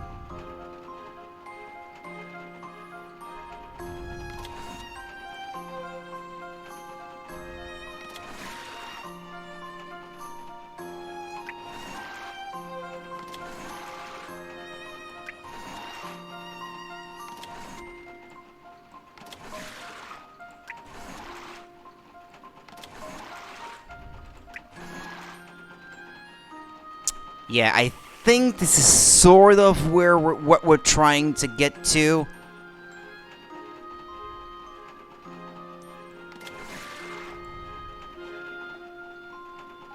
Mm-hmm.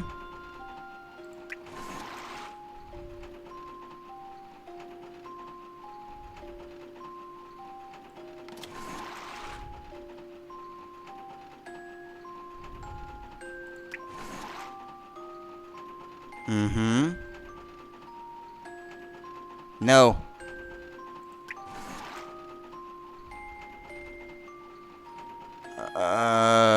Welcome back, Monica. I hate these puzzles. They leave me stumped every time. I think having a difference of only one is kind of what I'm trying to get to happen, but...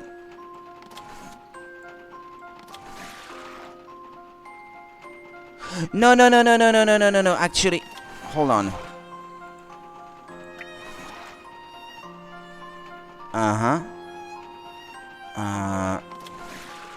Oh, wait. But that's it!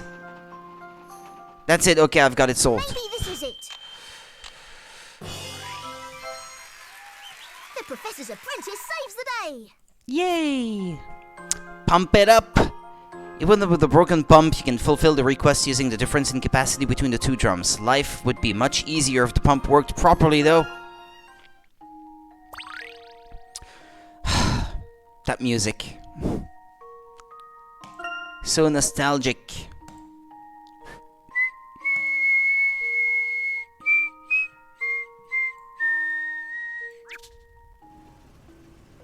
Okay, cool.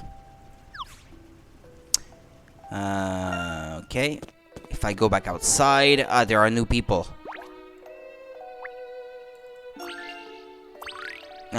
Groski's found himself another groupie. Well then, I must get back to the grindstone, Emily. Enjoy your trip. Oh, it's his wife?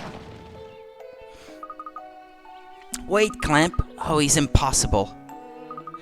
That's Inspector Groski for you. He always rushes off before you can say a word.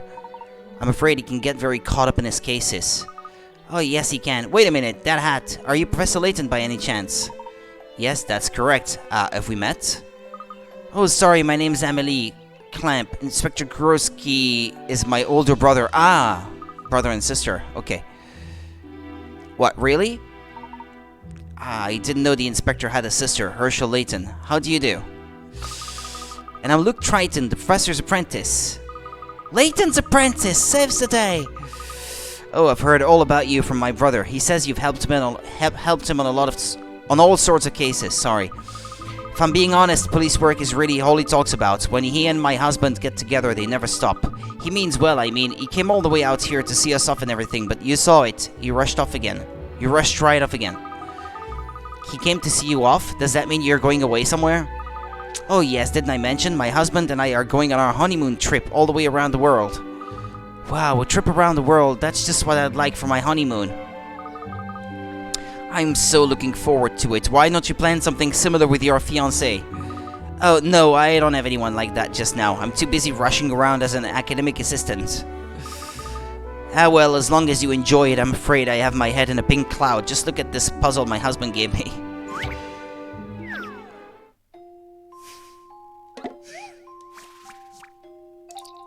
A heart of tiles. The heart image shown on the top screen is made out of small red and white tiles. You want to make a heart that looks exactly the same, but you don't have any small tiles, just a limited... Yeah, oh yeah, it's the same puzzle as before, just a different thing that you have to make with it. Okay.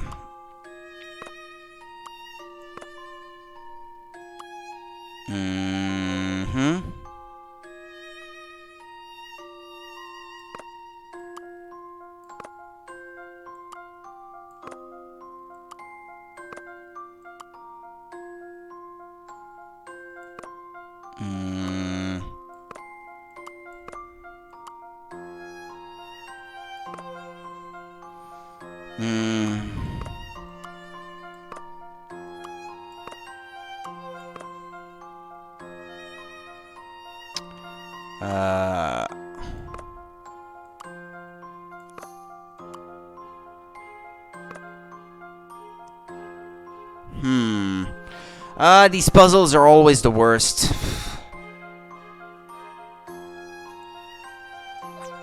Because the number of tiles is so limited. Well, it does seem like you need one in each corner.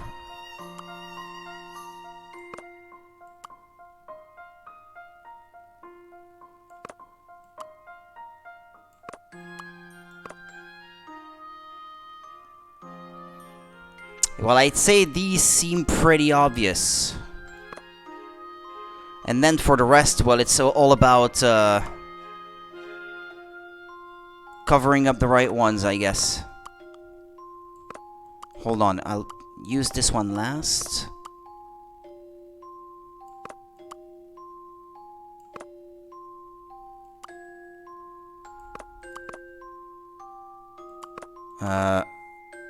Uh-huh. That's it, sort of. Okay.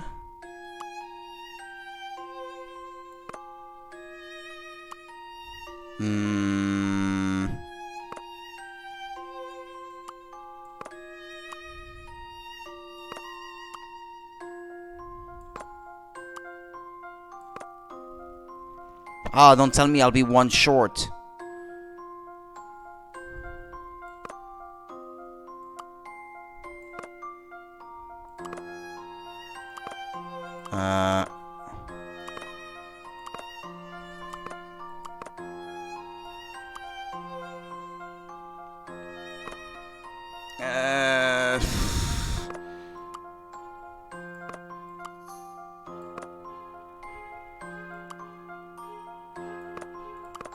No! Ah!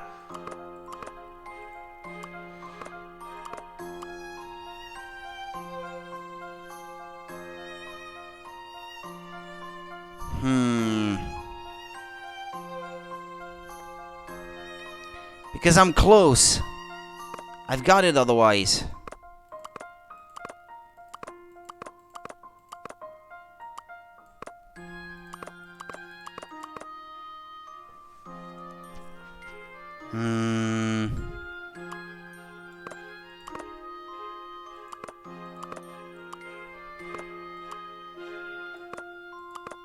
Ah, if I could get these other tiles to be on top. Hold on then. Or it's this one that I want on top.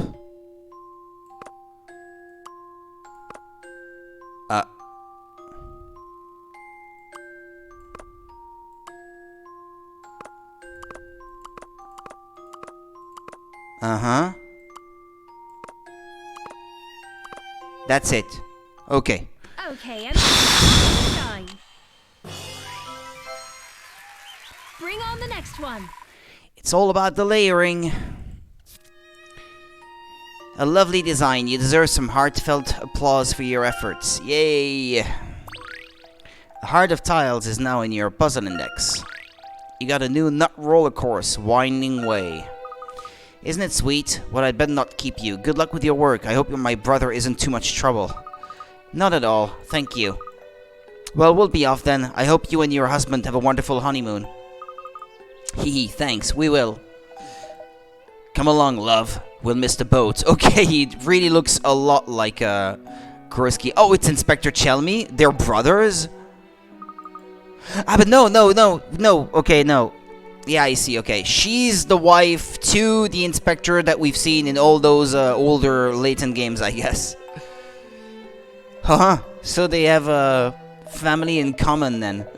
I thought you were going to let me go off around the world on my own there for a minute. Okay. Like surprise reveal, I guess. Is there somewhere I should go? Scotland Yard? Ah, yeah.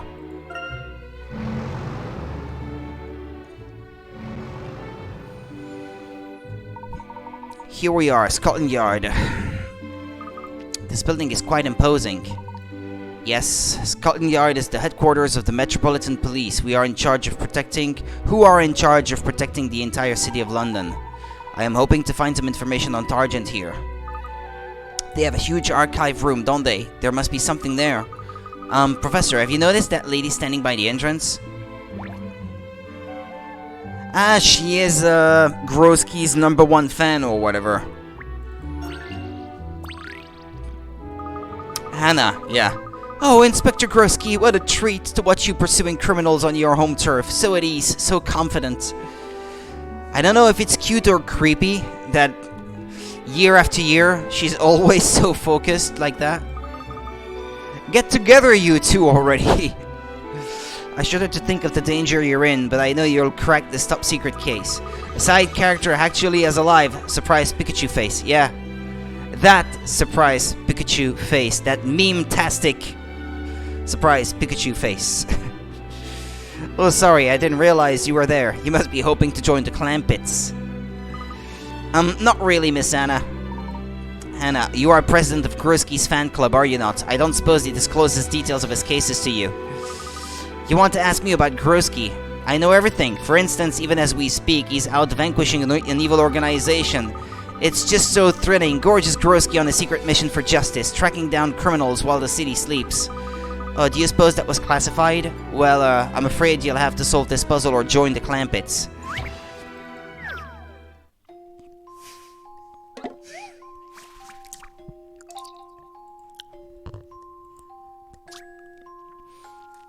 A girl receives a letter and a box from her mischievous but also heroic boyfriend. My dearest darling Hannah B. Apprehending scoundrels keeps me from you, but here is a token of my love. I know you'll unlock it before I see you tomorrow. A star of 10 lights, bright as fire, reveals my heart's truest desire. Oh, my love, Clampy. Get together, you two, already! It's so frustrating. Open the box. A star of 10 lights. Is there a pattern in there that looks like a star?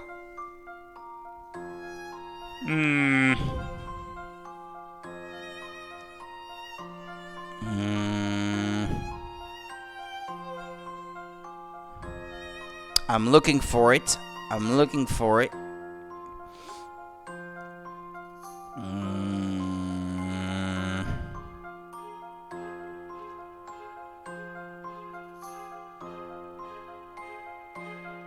But I don't see it.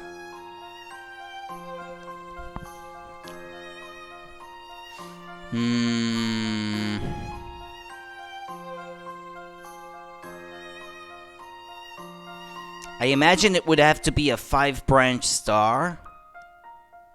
If it's got 10 lights. So that it would have the 10 tips. And the 5 inner points towards the center.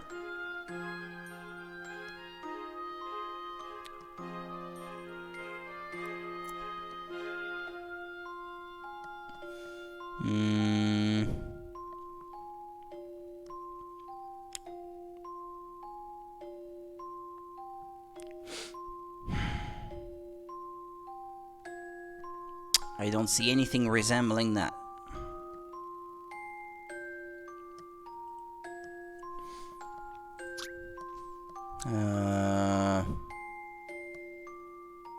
A star of 10 lights, bright as fire, reveals my heart's truest desire. 10 buttons and unlock the box, yeah. Or maybe it's a larger pattern than I realize.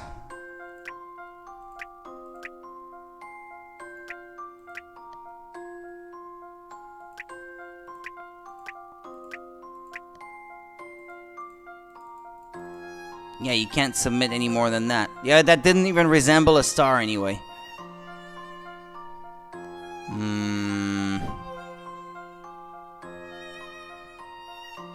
What if you see it? I'm open to suggestions. Actually, yeah, that reminds me of something. Should probably...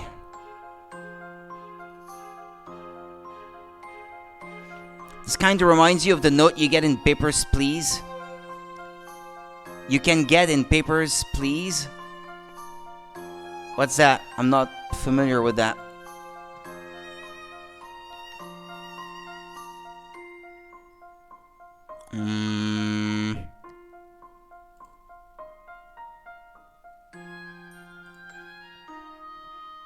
Okay. Sorry. Okay.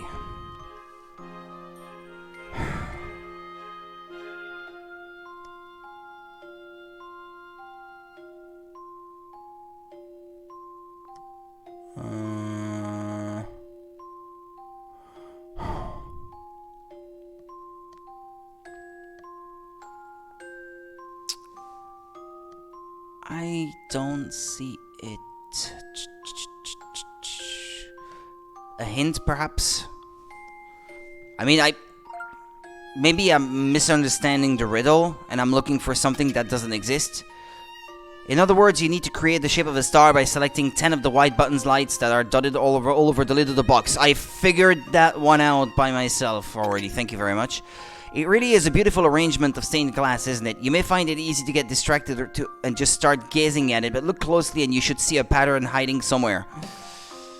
Yeah.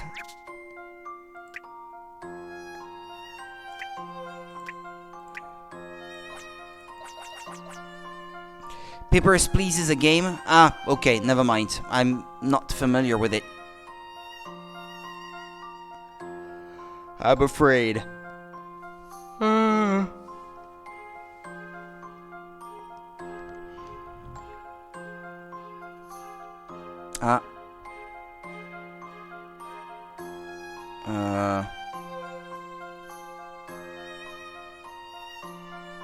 Maybe it doesn't follow the lines of the stained glass. There is a note you get on a day that goes, "You are hot like fire, you are object of desire, you wrap my heart in wire, accept my visa." Wait, what?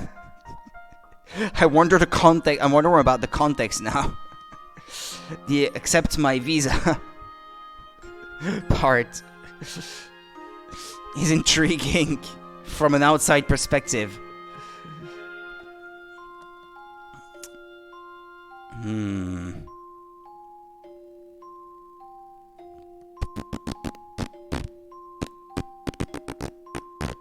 There's one that won't go off on the lid.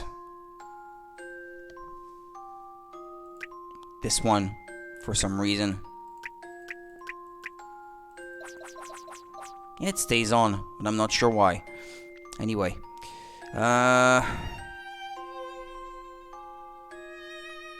It's getting old, man.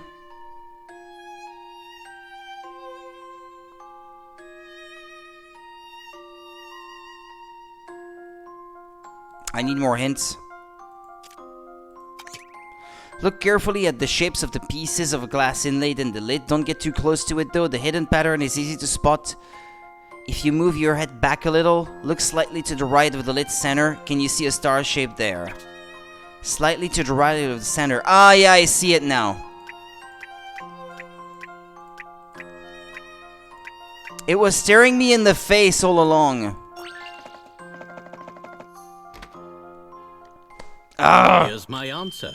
I hate being played for a fool like this. Critical thinking is the key to success. When you're told where to look, yeah, okay, yeah, obviously that's easier.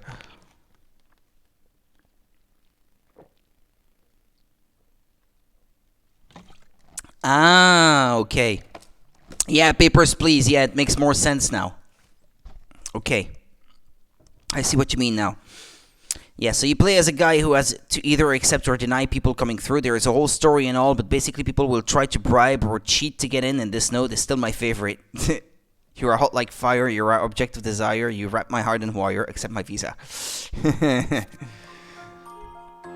Stellar, then 10 lights. The 10 lights combine to create the shape of a star, opening the box and revealing a wedding scene hidden inside. Could this mean that the boyfriend is proposing? It all seems a bit far-fetched, doesn't it?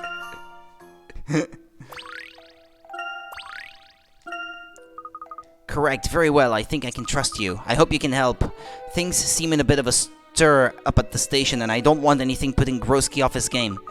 I think it's all related to this new mission of his. Oh, beloved Clamp, you set the world around you all aflutter, just as you do my heart. It appears that Anna hasn't changed a bit. I bet she can sense Inspector Krosky's presence a mile away. Her words about the police station being in turmoil do worry me, however. Something big is afoot. Anyway, let us go inside and investigate. You can also use it to make someone else feel good about their life later on, and they get so happy about goes. The part about Visa is a bit confusing. Yes.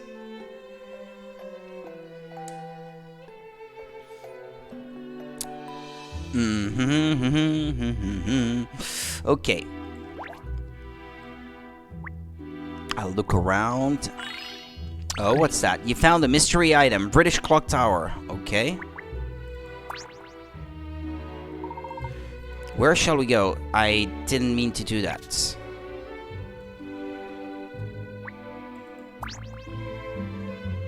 No!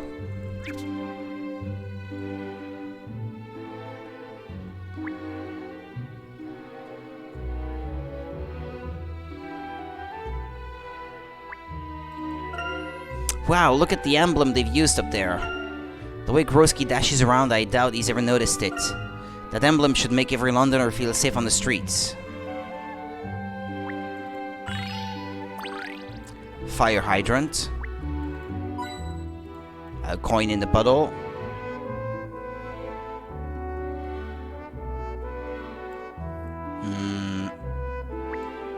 Ah, what's that? Ah, there's another one.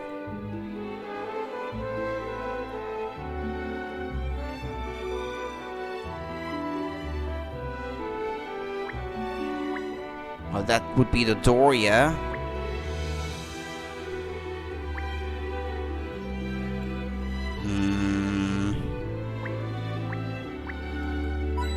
Ah, okay. I think that's it.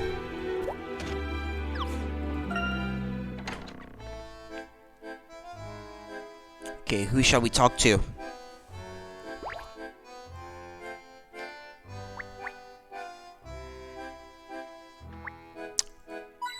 Okay, there's a hint coin.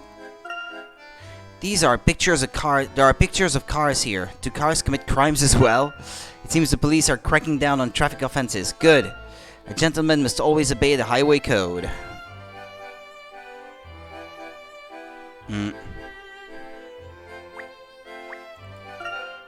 Oh, it's the latest issue of Constabulary Tales. These magazines are much better than the ones at the dentist. I love police periodicals. They're always so exciting. They have periodicals. That itself is funny already. Oh, a form for reporting crimes. I just love reporting crimes. Cars, the movie, proves cars also commit crime. Yep. It's been a while since I watched that.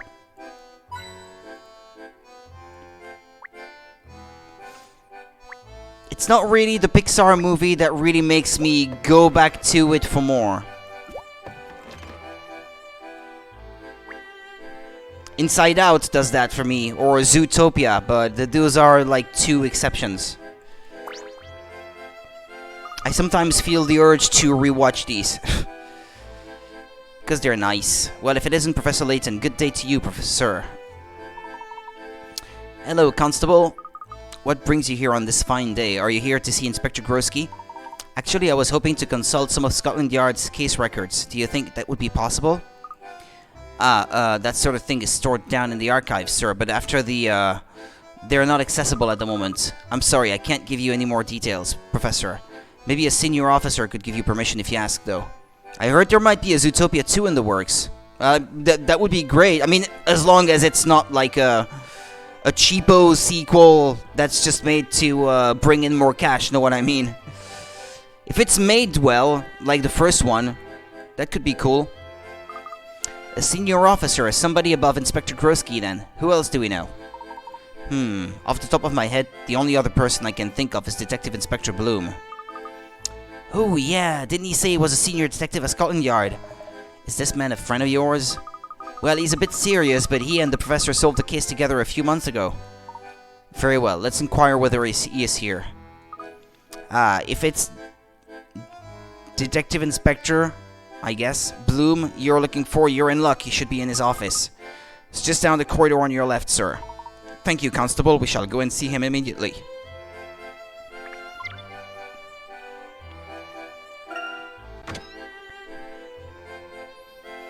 Sequels are better than remakes of movies no one asked for.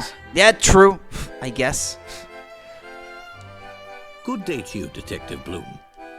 I'm sorry that I had to leave Monty D'Or so suddenly. I was called back to London on an urgent matter. Yeah, that would have been in The Miracle Mask. That's okay. It must be really stressful to be a senior detective. I must admit I've been extremely busy lately. We're in the midst of a somewhat delicate case. The whole department is in turmoil. But enough about that. Tell me, what brings you here today?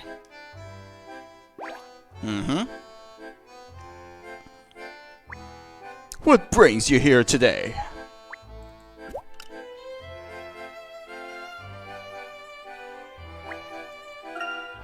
I've never seen a room decorated with gloves before. I suppose the gloves he puts in here are the ones he doesn't wear. A fine collection of gloves. What a moment of any gentleman's time. Worth a moment of any gentleman's time.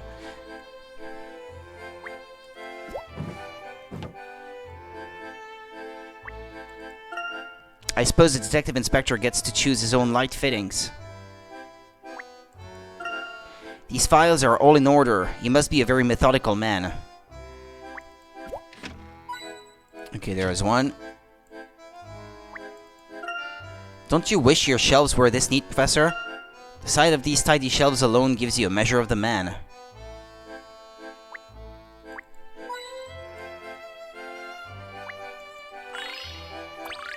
Detective's phone. Okay, let's talk to him. I'm sure he didn't just come for an idle chat. You're right, we are currently in the middle of an investigation for which we need to consult certain case records. However, it appears that we need special permission. To enter the archives? Well, since it's you we're talking about, I don't see any problem with that. In fact, I'd take you there myself if I didn't have a strategy meeting in a few minutes. I'll tell the officer to let you in. Take all the time you need. Thank you, that is most helpful of you. It's no trouble at all. Well then, I hope to see you again soon, Professor. Perhaps we can discuss archaeology next time. Yes, absolutely. Please excuse me then, gentlemen, ladies. Ah, well that was easy. Let's go. I know where the archives are. We go back to the lobby and then straight down the stairs at the back.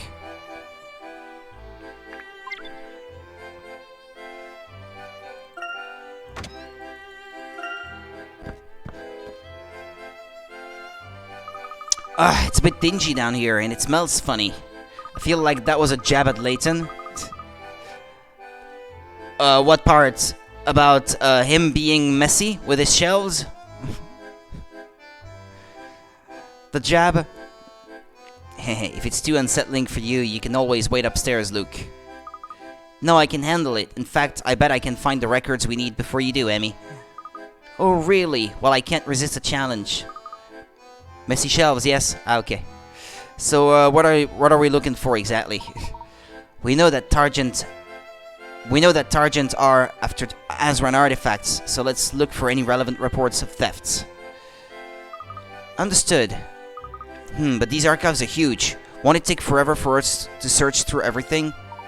I suppose we will have to divide the work between us and each take a different shelf. Luke, do you think you can manage it alone? You can count on me, Professor. I'll search my section extra carefully from one end to the other. Haha, I'm sure you will.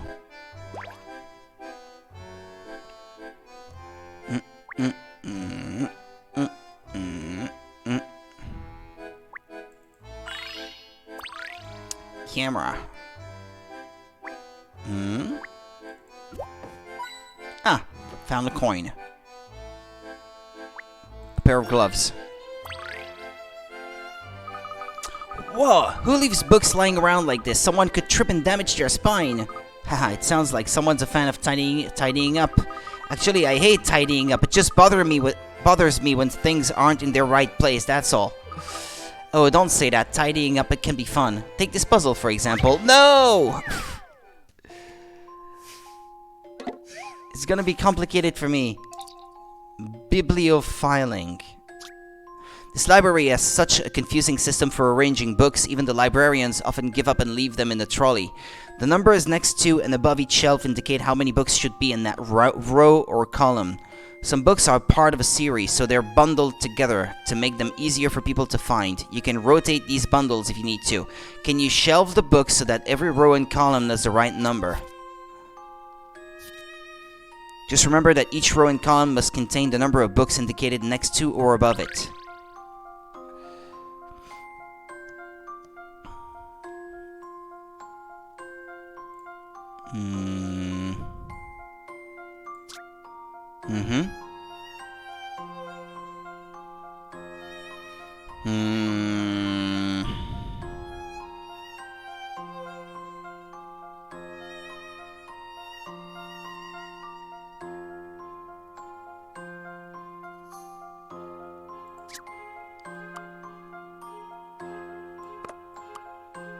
Ah, okay, yeah.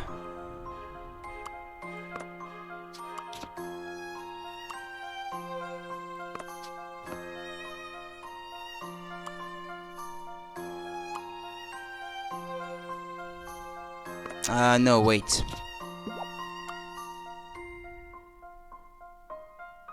Four and 5.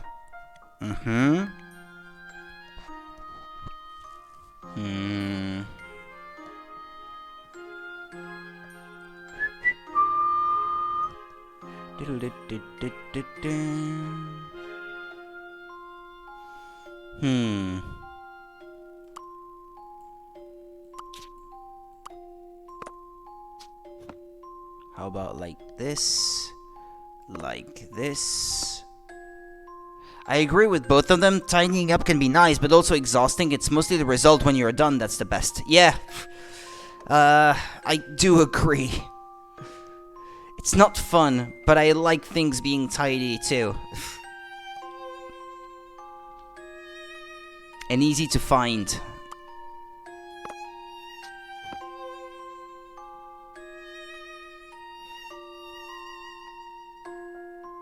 No.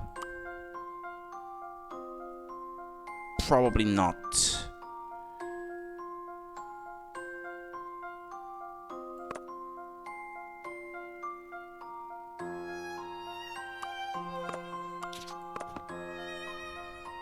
Not like that.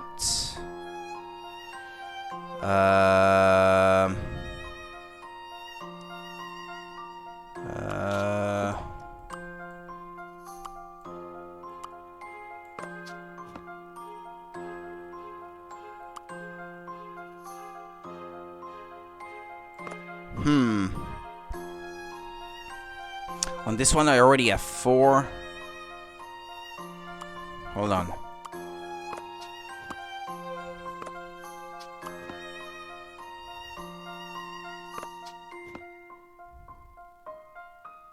No, on this one, I already have too many.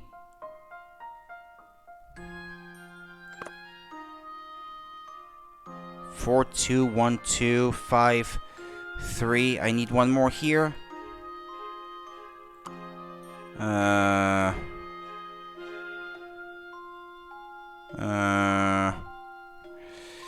Take the kitty section in the library. I want to take everything out and put everything in its rightful place since so many things are out of order, but it takes too long, so they won't let me. Yeah. I mean, yeah, they probably think that there are more urgent things to keep in order.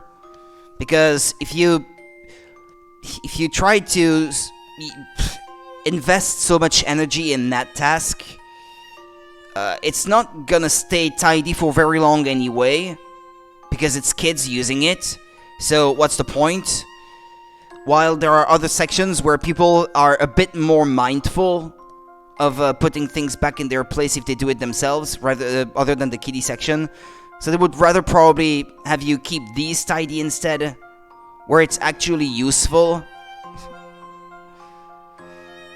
I can imagine that, yeah, from a... how should I say? Not leadership, that's not the word I'm looking for. From a management perspective, I can see how that makes more sense.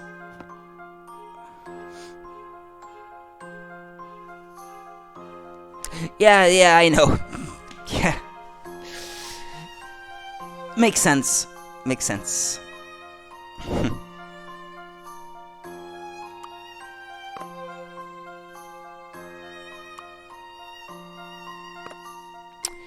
I think I didn't exactly start the thing as I was supposed to do it here. I may have already made a mistake.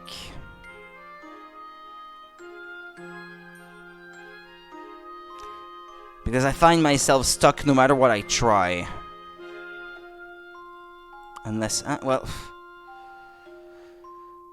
Let's see. 1, 3, 3, 5, 2, 1. Here I've got 1 missing in that vertical column. And up there... 4, 3, 4. Nah, I've got 1 missing there too. And there are way too many at the bottom. Yeah, well... Okay, I'll restart it then.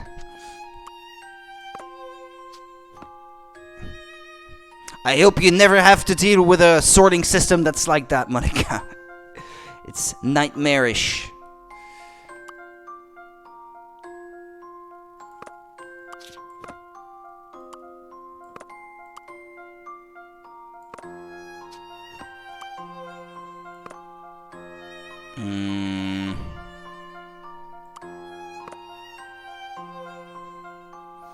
Oh yeah, this is horrendous.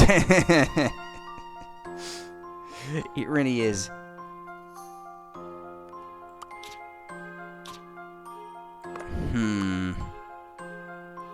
It's tough. Would never work.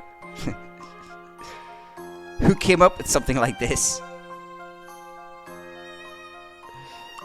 Someone who hates people who do your kind of work, Monica.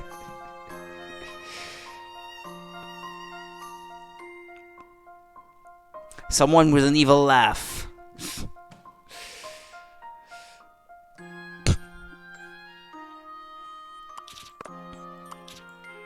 I can't see that vertical column requiring 5 being any other way than like this.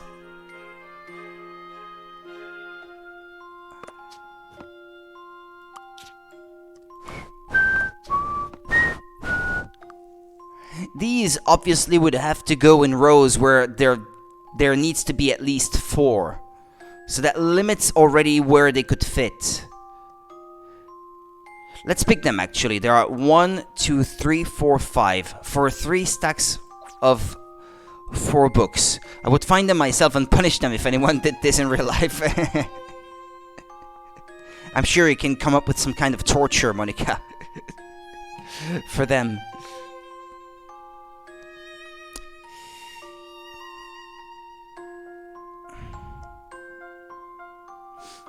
Okay, let's see. In this one, I can't fit any. In this one, I could fit 1. I think, all in all, there are 4 possible rows where these could go. Rows or columns. For 3 of them. The one with a 6 in it seems like it would be an obvious one. The one with, but then I wouldn't be able to fit one where it says 5. So the other one would have to go here. And the other one would have to go here. And from there I need to work out the rest. I could slide the one at the top left or right a little bit depending on my needs. I love to research torture methods, so yeah, shouldn't be hard. Yeah, I know, that's why I was saying.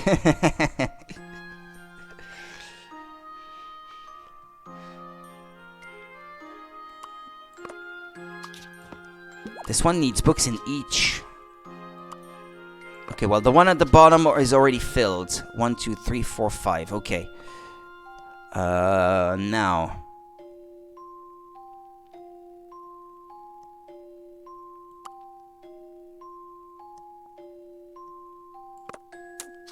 Four. I need one more here. Wait a second. Like this, perhaps? And then I would only need one more here.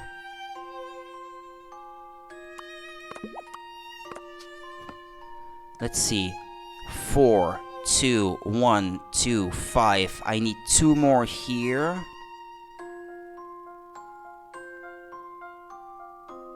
2 more here.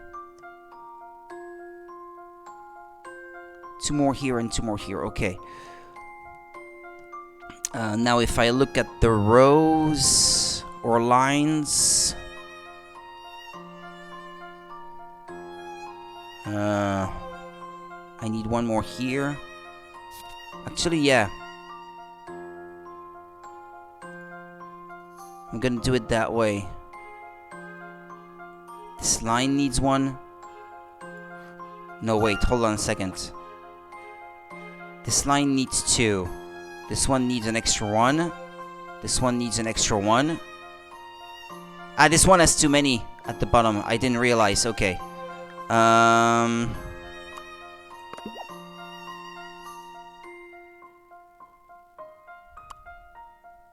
Perhaps like this. And like this. Okay, let's do it again. This one needs an extra 1. So does this one. So does this one. This one is still lacking 1.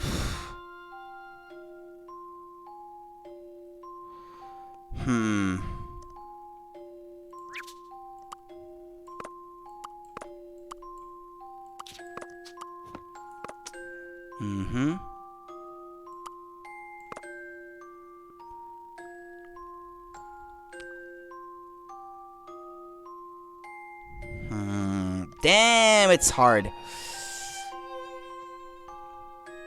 4.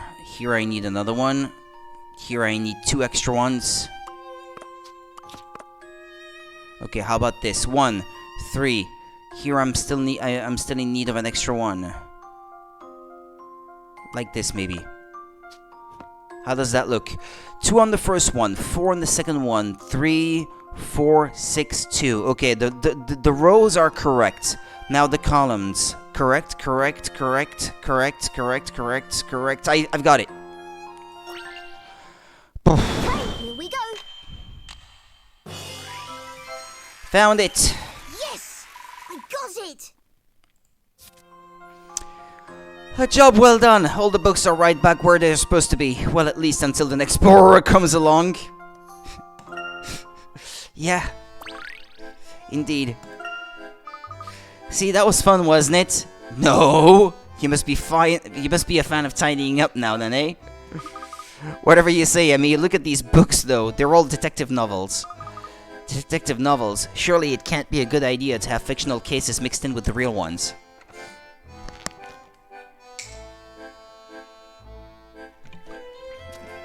Oops. Okay.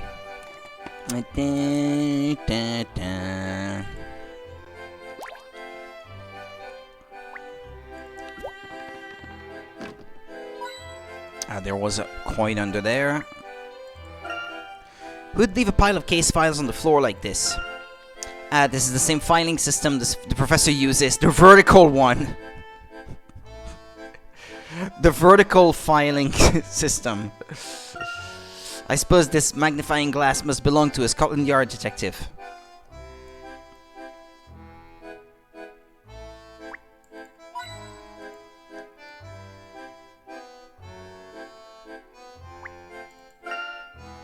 This light isn't much help, to be honest.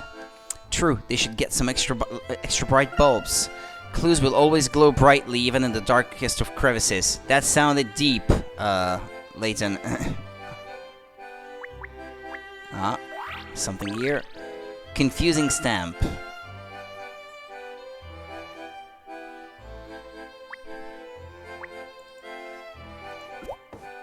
No, I've already searched this. But I think that might be everything now. I'm honestly pretty surprised that Layton is so bad at organization. I guess it's the sort of stereotyped, clumsy, distracted, aloof genius sort of thing. I don't know. He's such a genius. He has no time for organizing his files or something like that because he's always thinking about stuff. He's always off in his mind, thinking things up. I don't know. This shelf doesn't seem to have any theft reports at all. Okay. There's nothing on Targent on any of these shelves, Professor. We haven't looked in any of the shelves over on the other side, have we? Behind the stepladder, I mean. Let's have a look over there, then.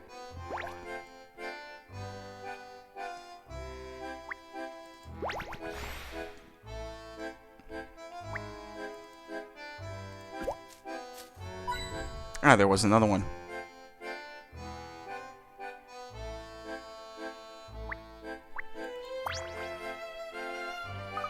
Aha! Look at this, Professor. Have you found something? Is that about the robbery at the museum? Surely not the same incident that the police are investigating at the moment. No, not the same incident, but the same museum. It's certainly not the first time it's been robbed. Really? How many times has it been robbed? It looks as though this is the 5th theft to occur this year. That's a lot, isn't it? I mean, the museum has nice things, but still. According to this report, all the items that were stolen have since been recovered. Emily should come up with a puzzle game so that he will clean it up. I'm sure that would work, yeah. That would get his attention. So every time this thief stole something, they lost it again. Not a very good thief, are they? Say, Professor, do you think the thief could be Descalais? Yeah, this one. Descalais. You don't mean Mr. I like to wreck things with mechanical monsters and dress up as posh ladies, Descalais? Of course, who else would I mean? He was definitely looking for Azran ruins. I bet he'd be low enough to steal things from the museum and cunning enough too. Interesting idea, Luke. You may very well be correct. However, let us not rush to any hasty conclusions. I agree. As far as I can see, this report tells us nothing concrete. But Professor, didn't you say that the police are currently investigating a theft at the museum? You're suggesting we simply go there and see what we can find out in person? Exactly. It seems the most practical course of action. Let's take a bus to Kensington High Street and walk from there. Okay.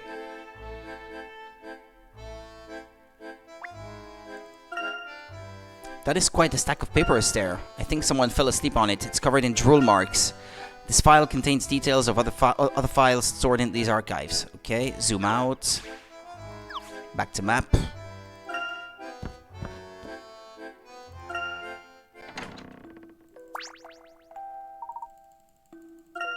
No, not Crescent Heller.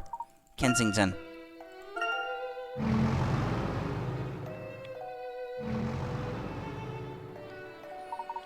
How irritating. I know there's something going on at the museum, but they won't tell me a thing. Missed publicity, if you ask me.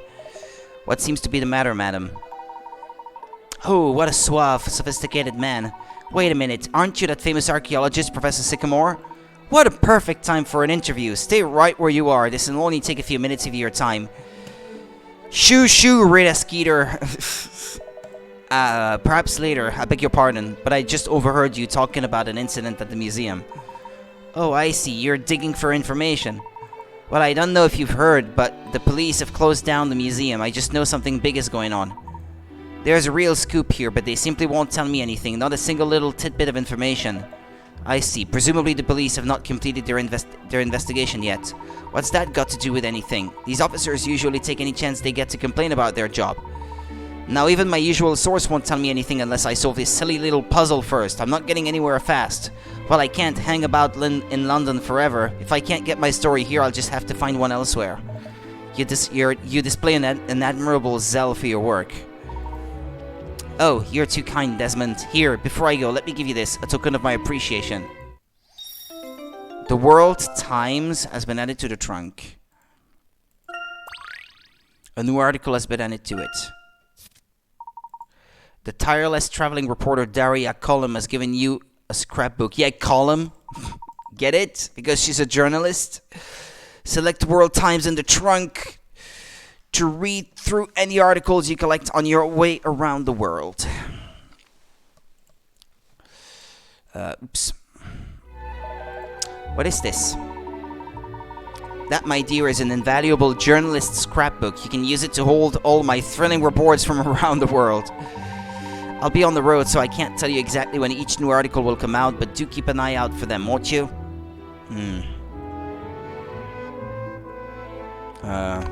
Should I have a look at it then? Are these puzzles? Visit the locations mentioned in the articles, and you may happen upon some unbelievable discoveries. You may get to visit places you've never been and even find some new puzzles. Be sure to check the World Times on a regular basis. Okay. Chippy draws huge crowds. A local fish and chip shop in London has reached an unprecedented popularity. The daily queues are so long they require police supervision.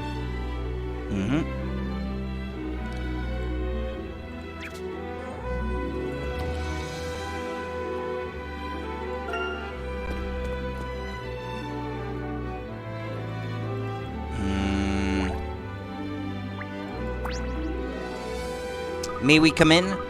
I'm sorry, sir. The museum is closed to members of the public at this time. Move along. Professor, they still won't let us in. What are we going to do?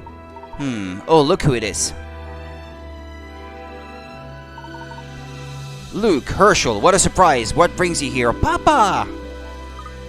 Dad! Clark, it's good to see you. Actually, we were hoping to investigate certain matters in the museum, but it appears to be closed. You're investigating. Fancy that. So am I. Good day, Dr. Triton, is it? Go on in, please. Just a moment, please, Constable. What is it you're investigating, Dad? The curator noticed something odd about some items that were recovered after being stolen. He asked me to examine them. That sounds important. Please, don't let us keep you. Not at all. I'm glad we bumped into each other. Perhaps if I help you get into the museum, you'll be able to help me too. I'll need to get straight to work, but come and see me when you found whatever it is you're looking for. If you'd like to get some background on our case, have a chat with the policemen inside. They should get you up to speed. Okay.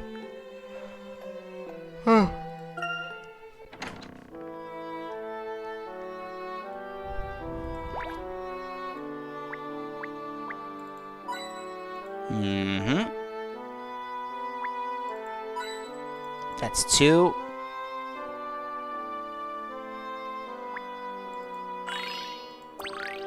Prototype airplane. Flying machine.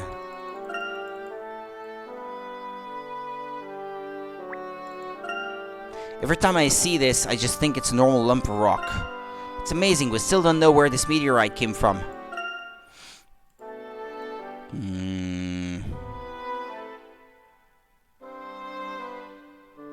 We so rarely see them. I always forget that Lucas' parents, we so rarely see them that I just forget. Yeah. Well, his mom, I can't remember specifically from a previous game, but Clark, yeah, I did recognize him right away. I can't remember which one it was. That might have been the last Spectre, or Spectre's Call as it is also known. I think that might have been in that one, but I'm not sure.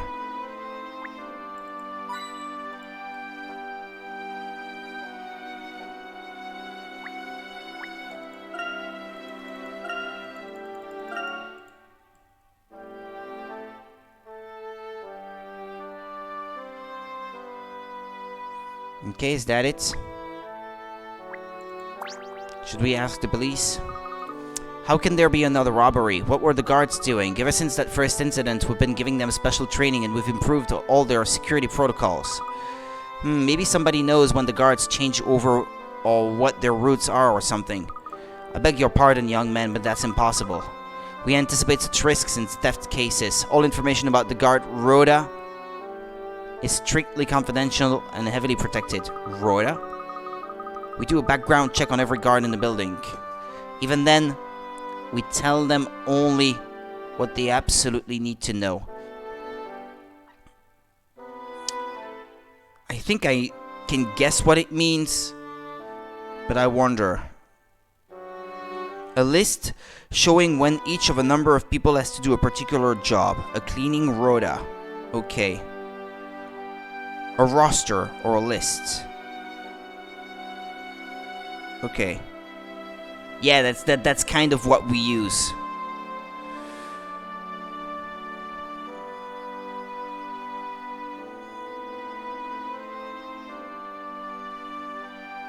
We have a rota for the agents and their shifts and that sort of thing. That's impossible. Extra doubts. That's LA Noir, isn't it? How do you say that? Rota. Okay, thank you. We do a background check on every guard in the building. Even then, we tell them only what they absolutely need to know. And yet something was stolen. I don't understand it. Yeah, I guess there were quite a few memes on LA Noir back in the day. Did you hear? We haven't caught the thief, but we got all the stolen items back. That's what counts, hey? It's certainly something. How did the items come to be recovered? Can't say exactly. Us grunts don't get all the details in cases like this, but I'm sure it was a seamless operation. We have the best officers in the country at Scotland Yard, you know. Cream of the crop. But you haven't caught the thief. Well, it's only a matter of time, miss. You mark my words. This is getting us nowhere. We really need some concrete information. I know I'm just coming out with a lot of old memes tonight. That's okay. Keep them coming. I'm a good public for these. I'm a good audience. Sorry, is what I should say. I can't see him. Where did he go? Down that corridor, I believe.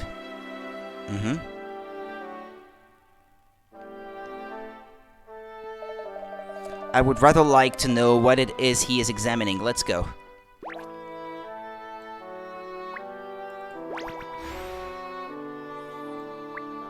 Dad!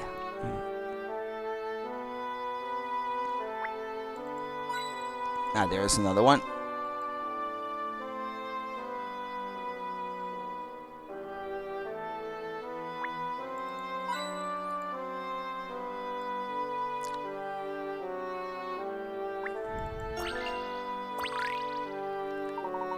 A puzzled daddy. Urshel, perfect timing. Have a look at this. Is that... It's one of the items the police recovered, but well, you can see for yourself. Ah, that's a terrible shame. What, it's broken? It was an extremely valuable archaeological find that merited closer study. It's anachronistic, you see. Anachronistic? It does not belong to its time. Perhaps the technology is far more advanced than one would expect. Ah, I see. Anyway, the museum intended to restore the artifact as best they could and then put it back on display. But the curator noticed something odd when comparing it to the catalog photos. As I was part of the dig team that unearthed the artifacts, he asked me to have a look. I see, and what is your conclusion? Well, it's very puzzling. What is it, Dad? I believe there are some fake pieces mixed in with the real ones. Huh? What, but why? I don't know, I've only just finished identifying all the fake pieces. Here, Urshel, you were always good at this kind of thing. Why don't you have a look? Make sure I haven't missed anything. Certainly. Ah, my legs hurt.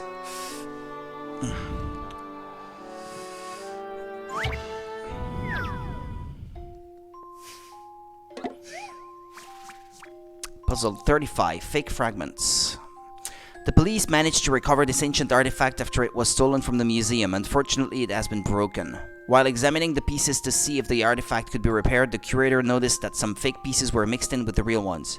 You have a photo of the artifact from the museum's catalog. Use it to identify the real pieces, then place them in the boxes for safekeeping. Okay.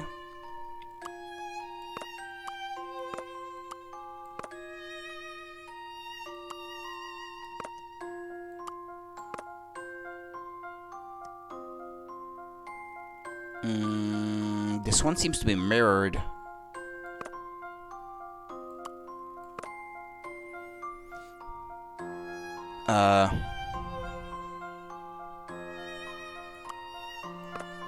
So these are fake? Is that what they're getting at?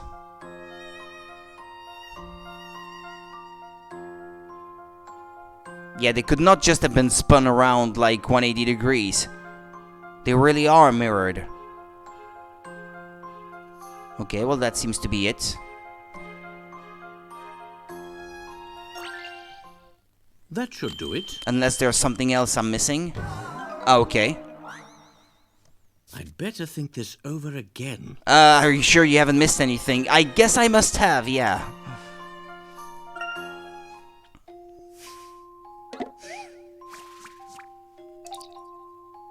Yeah, I lost points. Well. Or what, are they all fake?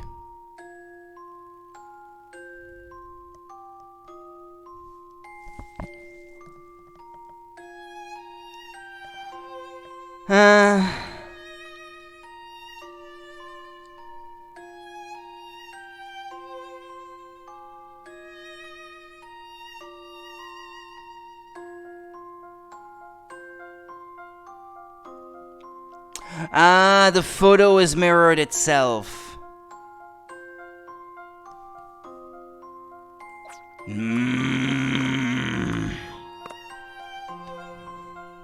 The photo itself is mirrored. But okay. That means that some of them could be still rotated 180 degrees and be correct. Those that can be mirrored by rotating them. Well, this one couldn't, I think. Neither could this one. Neither could this one. Or this one.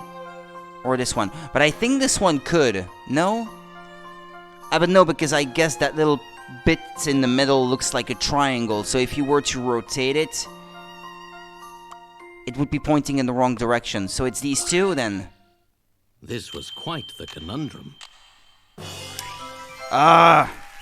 And there we I was have played for a fool! Okay. Well reflected. Only 2 of the pieces are actually real. The fact that the photograph was developed the wrong way round made life difficult, but you got there in the end. The forger must have mixed in some real pieces by mistake.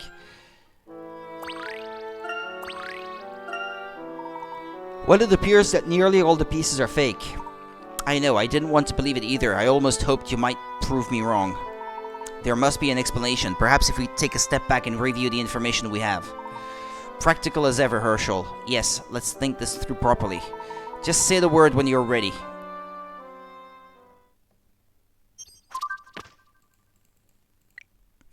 Deception at the museum. Upon investigation of the string of robberies that have taken place at the museum, it becomes apparent that some artifacts were replaced with fakes. Who could the culprit be? The police are at a complete loss, despite their best efforts. How did so many of those pieces come to be replaced by fakes?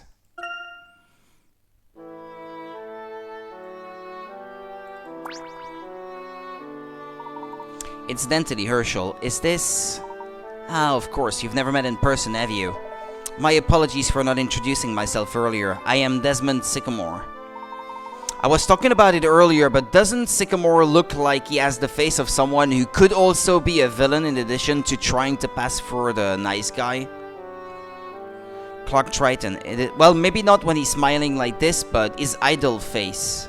When he's not smiling with red eyes. Kinda spells, well, I could also make an evil face and have really truly showing the face of a villain, you know? It is an honor to finally meet you, Professor Sycamore. I must admit, these are rather strange circumstances. Look at his face there. I don't know. It has something that says I could also be a villain, you know? Could go both ways. No matter. As an archaeologist, I am as eager as you are to see the thief and vandal brought to justice. Yes, we'll help however we can. Clark, do you know anything about the other stolen artifacts? I gotta solve a puzzle. As a matter of fact, yes, I have here a complete case report from Scotland Yard. Oops. Let's see, all 5 artifacts were found on different digs, but always deeper than anything previously found in the area. The artifacts were all gifted by different donors, and they were all certified genuine at the time they were received. They were all very deep underground, so extremely ancient. Perhaps there was difficulty in assigning their origin? That is correct. None of the artifacts belonged to any civilization known to have inhabited the area in which they were found. Professor, do you think? It appears highly likely that all these artifacts were of Azran origin, and I have a fairly good idea who might be responsible for their theft. What do you think, Professor? Targent? Of course! It must have been Targent. I agree, and they are certainly capable of such thefts. Targent? An unscrupulous and powerful secret organization. Their interest in the Azran leans towards the obsessive. They'd certainly have no qualms about robbing the museum then. Still, that doesn't explain how they did it. After the first incident, the police tightened security on this place tenfold. Excuse me.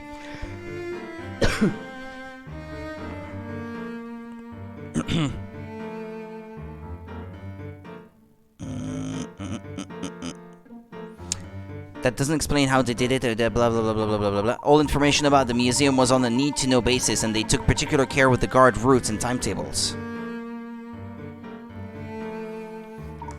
I really can't imagine how a thief could have sneaked in and out unnoticed on 5 separate occasions.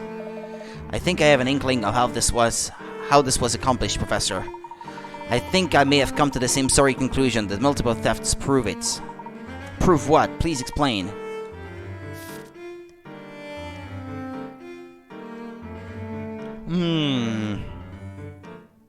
This was leaked. They robbed Scotland Yard. No, that's not it. The information must have been leaked to the criminal. That can't be Herschel. I've spoken to the police. The information was limited to a select few at Scotland Yard, no one else. They work for them? They worked for the Yard. Oh, you're much more intelligent than I am, Monica. The culprit must be inside Scotland Yard. I don't see any other possibility. If only the police knew about the guard Rhoda, the culprit must be one of them. Yes, that was my conclusion as well. Goodness, if that's the case, well, all bets are off. Something else bothers me though. That broken artifact, where did the fake pieces come from? And could it be that all the recovered artifacts are fake? Dr. Triton, how difficult would it be to create copies that would fool the experts here at the museum? Very difficult. It's not just a question of time and money. You'd need archaeological expertise, gifted craftsmen. All things that Targents have at hand, I'm afraid. What they didn't have was a way to return the fake artifacts to the museum without arousing suspicion. Unless they were always fake. They used the investigation. I think it's the third one. Yeah, okay. Okay, I'm not that bad then. The policemen outside didn't seem to know much about the recovery of the artifacts. What if the police investigation was a sham? Make a show of conducting an investigation while the fakes are being made, then simply recover the artifacts once they're ready.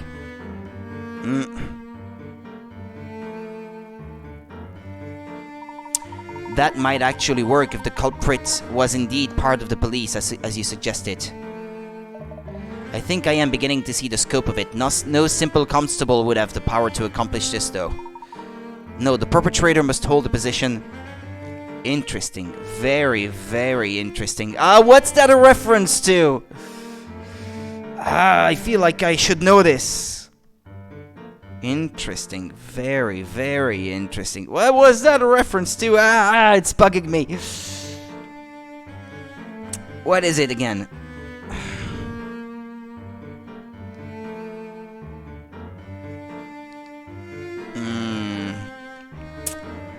I don't have it. It won't come back to me. It's not? It sounded like one. I feel like I heard something like that somewhere. No, wait.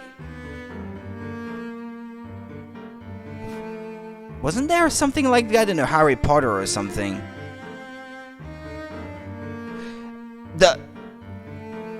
The sorting hat in Harry Potter, no?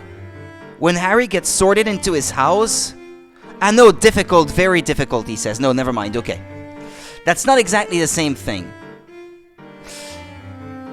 That's not the same line. But in my mind, it sounded like the sorting hat. I had the sorting hat voice or something saying it. Okay, never mind. It's my mistake. No, the perpetrator must hold a position of influence. I believe Targent has a mole within the upper ranks of the police. Puzzle solved. Surely not, to think they could have infiltrated our institutions to that extent. Targent's power must be great indeed. You alright there, Dr. Triton? Have you discovered anything amiss? No. All is well, Constable. Thank you.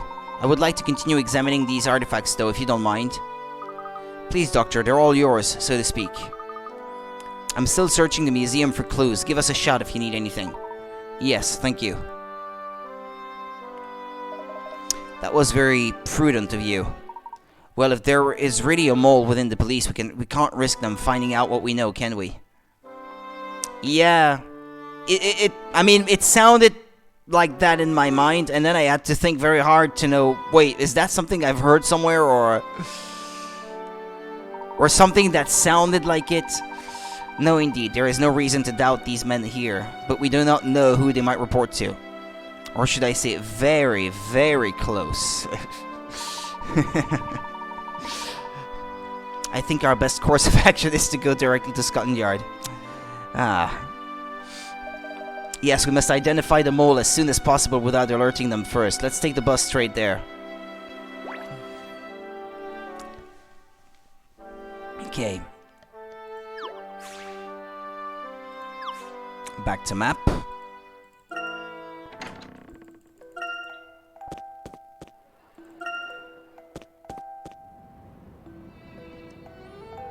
Does this guy have a puzzle? He wasn't here before. Ah, yeah. An optional one, maybe. Oh, hello. A bit dark in this alley, isn't it? I'm not very good in dark places, but I can't exactly admit that to the chief. Being dark doesn't make it any more or less dangerous, you know? Yes, ma'am. That's what the chief inspector said, too. He's big on mind over matter and logic and all that, like with this case.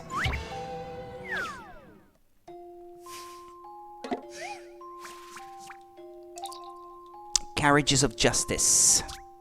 We had this case a while back where 3 fugitives were trying to escape on board a train. They each got into different carriages, but none of them hid in the first or last one.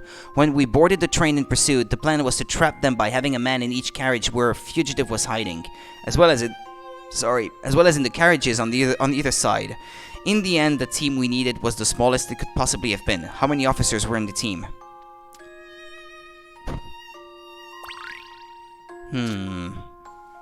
Need to read this again. But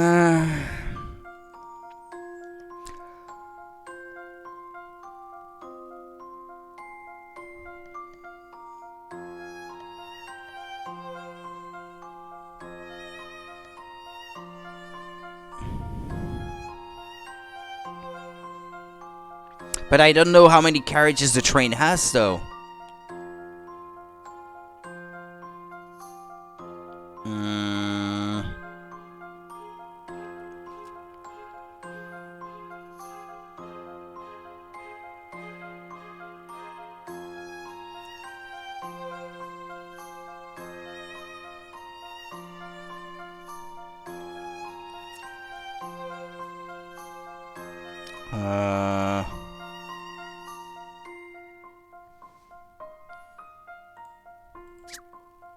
Yeah, we don't know how many carriages there are, so...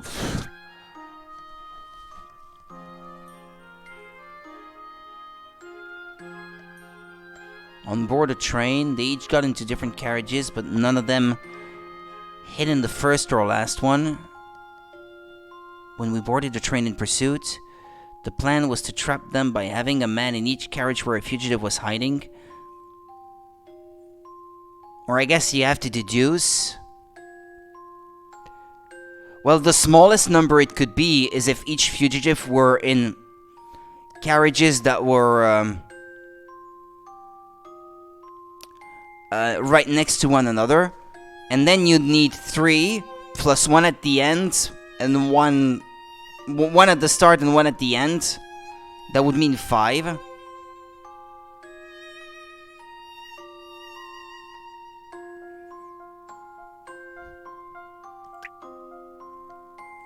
Yeah, I guess that's what makes the most sense to me. All set. Okay. But I was trying to make it more complicated than it needed to be, as usual. Justice prevails. Only 5 officers were needed. to ensure the fugitives had nowhere to run. Maybe those crooks should have spread themselves out a bit more.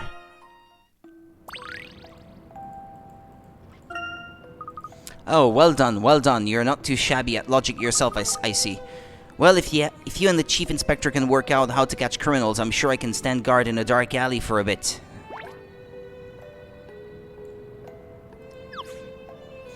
And that was puzzle 29, but I've already solved 30.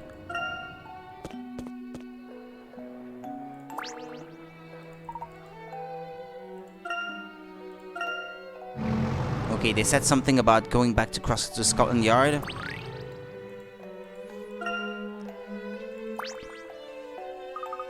Good day, citizens. I'm afraid the station is on high alert at the moment, and we can only address urgent matters. I'll have to assess the importance of your visit based on the number of puzzles you've solved so far. What's this then?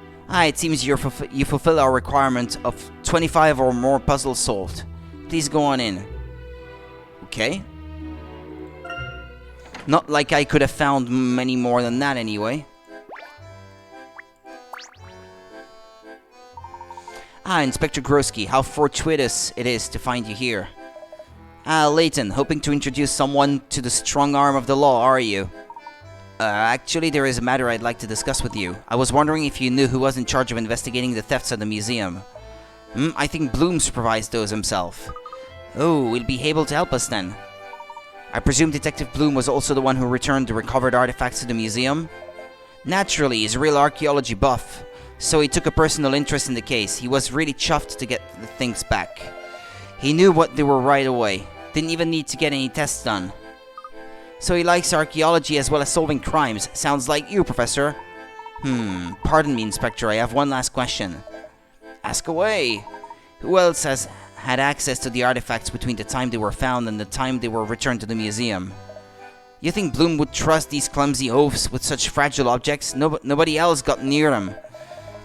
Now, Layton, spit it out. Do you know something about the museum thefts? I do, Inspector, and I have to thank you. You've just helped us identify the perpetrator. That's incredibly suspicious, yeah. But he was a good guy, though, before. Although he has that face of the guy that could also be a villain, I guess. He has that, Lannister face. I guess. Never trust a Lannister.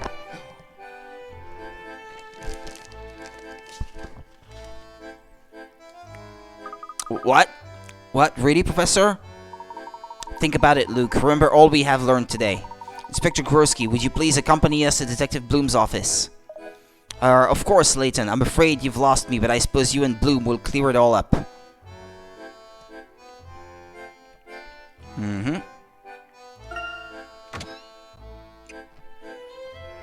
Look at him! Isn't that what a villain would do?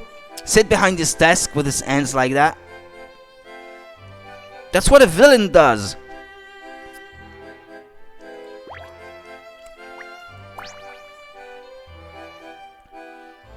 And then he'll run away in a puff of smoke with an evil laugh. Ha ha ha ha ha ha ha! No, we got away! Something like that. Professor Layton, hello again. How may I help? Detective Bloom, are you familiar with an organization named Targent? I know of it. Go on, please. I have reason to believe that Targent are the ones responsible for the recent thefts at the museum. Oh ho, very impressive, Layton. If you have deduced that much, I suppose there is no reason to be coy. He looks so much like an evil character, it's not even funny. Well, it's not funny in a funny way. To me, anyway.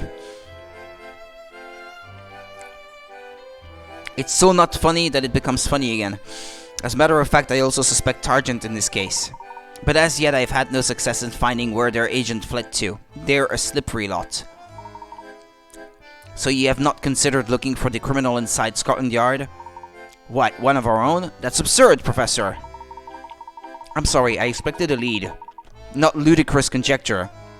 If you'll excuse me, I must return to work. Yeah, let's not continue to discuss what is obviously the right thing. This is no mere conjecture, Detective. I am confident that I've positively identified the criminal in question. Well, in that case, I'm all ears. Please elaborate. The thief stole the artifacts and replaced them with fakes. He manipulated police information and disrupted the investigation. It must therefore have been someone in a position of power within the police who has been working undercover for Targent for some time. And that person is you. You, Grosky. I know. Look at him. What's this, Layton? Have you lost your mind? Inspector, I assure you, I wouldn't make such an accusation without solid proof. This should be interesting. Please go on, Professor. Very well. Detective Bloom, I understand that you were in charge of the museum theft case. That is correct. To increase museum security, you restricted information concerning guard shift patterns to just a few police officers. One of them was yourself, of course. Yes, obviously, I was the one who gave out all the guard instructions. Evidently, my measures were not enough, and the thief was able to steal more items. Poor judgment on my part, I'll admit. You're nothing if careful, man, so I doubt you would have been so careless. Yes, there were, in fact, several thefts in all. Yet you managed to recover every single one of the stolen artifacts. That is quite remarkable, I must say. Naturally, I was shamed by my failure to protect the items. After that, I poured every available resource into finding them.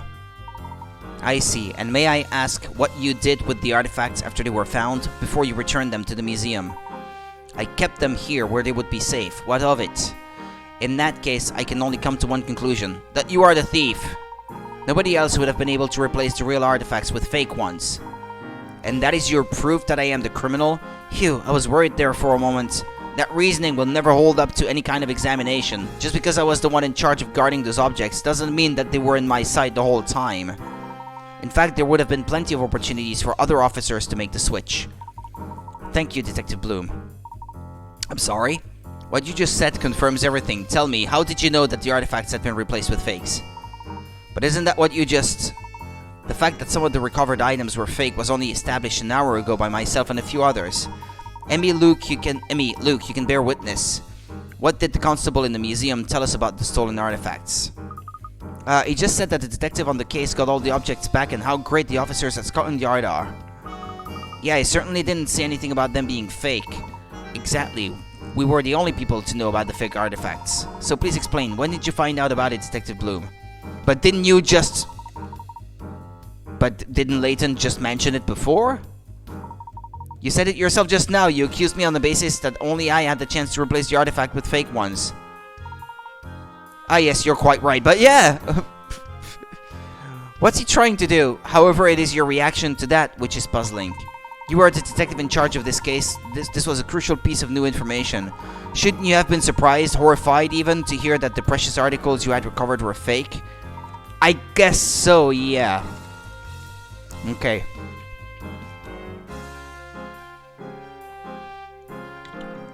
Okay, excuse me.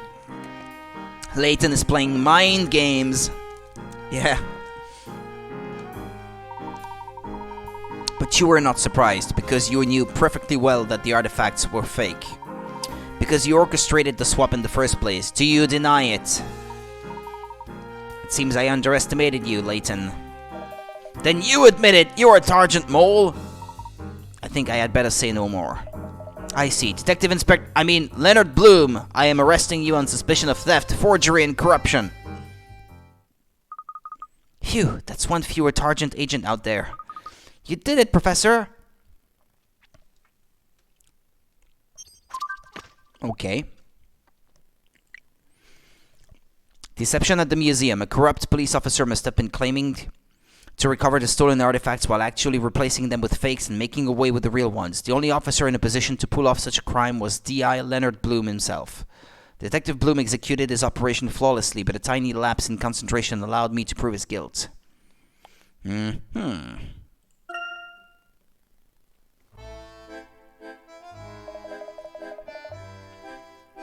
Bloom, that upstart, he was our mole? Yes, Chief, he all but admitted it. I knew there was something off about him. Well, good work, Grosky. I'll take it from here. Yes, Chief. Thank you, Chief. I suppose that man is Inspector Grosky's superior. Wow, I've never seen Grosky stand to attention like that. Heh.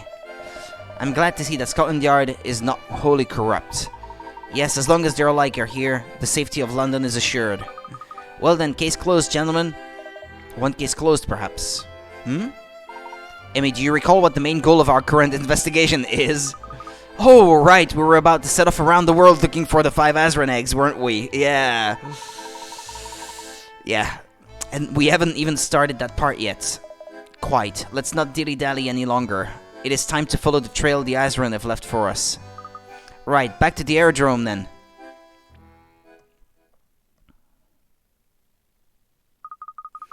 Bloom is out. This cover's been blown. Is this Layton's work? Yes, shall I deal with him, sir? No, do not interfere. Now they have Bloom, they'll think they've won. They will let the guard down. Nothing will stand in the way of our plans. In any case, I still need them. There is still so much they can do for us. Yes, sir. Then I will assign the assassins to other tasks for now. Oh. I still can't believe we're going around the world. It's so exciting. It will be a very lengthy and tiring journey, not to mention dangerous. I do wonder if it's advisable to take you with us. Don't even think about it, Professor. I'm going with you whether you like it or not. Is that the way it is? Ho, very well then. The Bostonius awaits. He's a minor! He's been entrusted to you by his mother. You can say no. You don't have to say yes. Wait, Herschel. Is that? Ah, Herschel's parents. Mother, father. Herschel, I'm so glad we caught you. Ma, Pa, what are you doing here? We heard that you were setting off on a grand trip around the world and you never breathed a word of it. Yes, we rushed over here right away. We were lucky with the buses, thank goodness. Honestly though, you could have given us a ring before you left. Come on, Ma, you know I travel for work from time to time. You wait till you have children, Herschel Layton. You never stop worrying about them, not even when they're all grown up. I know you, a quiet, respectable academic with a tendency to do wild and extraordinary things when the fancy takes him. Oh, just like someone else I know when she was younger. Didn't you once set off on a trip to John O'Groats with nothing but a fishing rod and a penknife, Ma? That was 40 years ago, Herschel. It was a different world. Well, if you compare the world of today with the one of 40 years ago, Layton as parents... Yeah, they're a big part of the plot in Professor Layton and the Miracle Mask, the previous one on 3DS. Now I've brought you some of my cherry fruit cake for your trip. Thank you, Ma. That's very thoughtful of you. Well then, I should get going. Thank you for coming all the way out here to see me off. It was nothing, son. Anyway, enjoy your trip, and do give your old parents some news while you're away. Yeah, part of the story in the first game is, takes place during his youth, Layton's youth. I think actually it jumps between the present day, and like 15 years prior or something like that. Or 20 years ago, or whatever. I mean, we all knew he obviously would, but it's such a weird thing to see. I can't comprehend. I promise, and I'll come by to see you when I get back. Okay.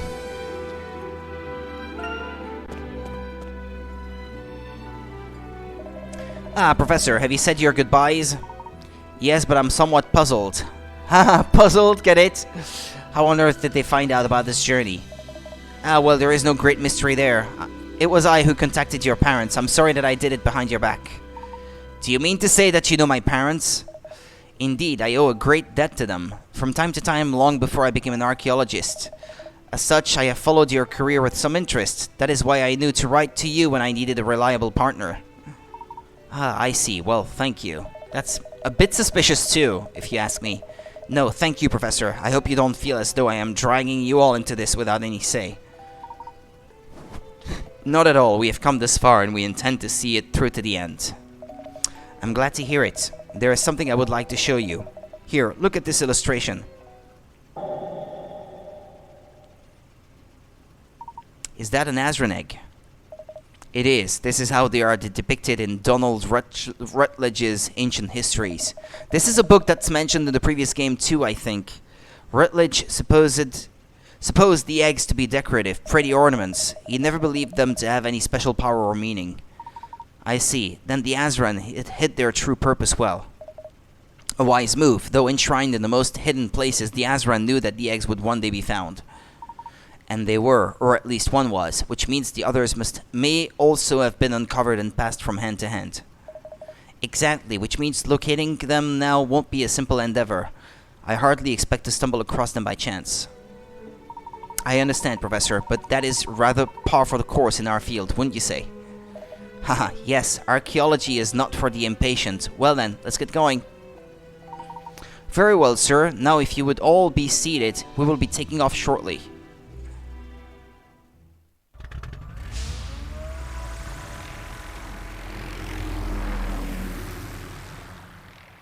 Would you? Yeah, I was gonna say, save your progress. I expected it.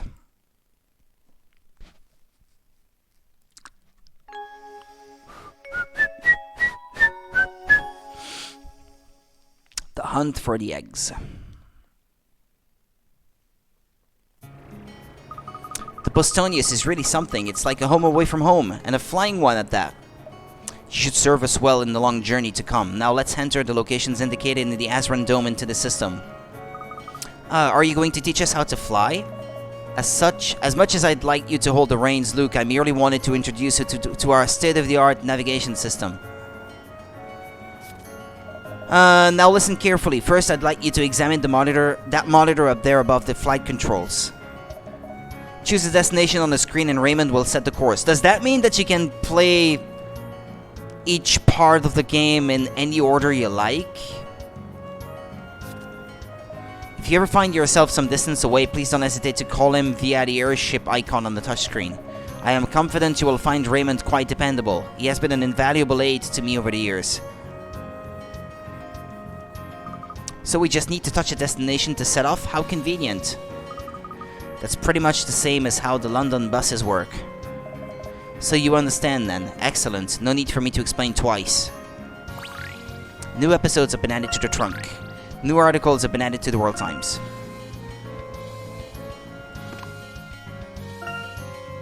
Not this one. Close. Snowman seen dancing at night. Rumors of a snowman that moves during the night are spreading through Frohenborg. One lady even claims to have seen it flamenco dancing. There have been a number of recent sightings of a long-necked monster in the Lake Cod that the locals have taken to calling Coddy.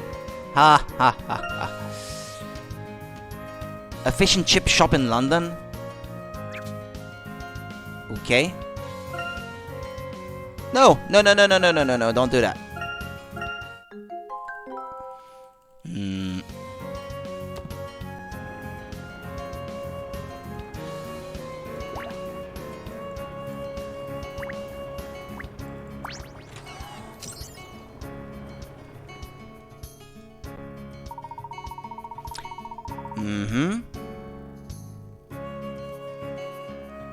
Back to London, perhaps.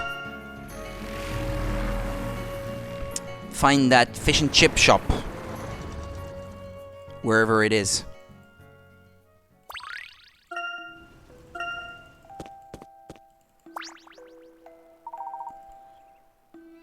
Maybe on Kensington? It's full of shops, so...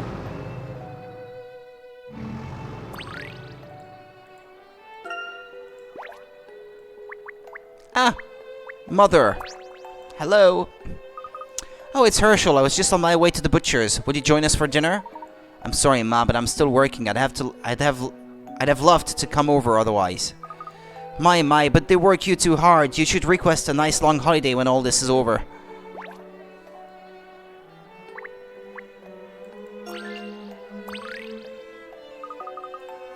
Oh, whoa. I let Grosky slip from my mind for just a minute and now I've lost him. He's a fast runner, but I've always managed to keep up so far. What a fool I've been, letting a puzzle distract me from my love. And to top it off, I haven't even managed to solve the bewildering little thing.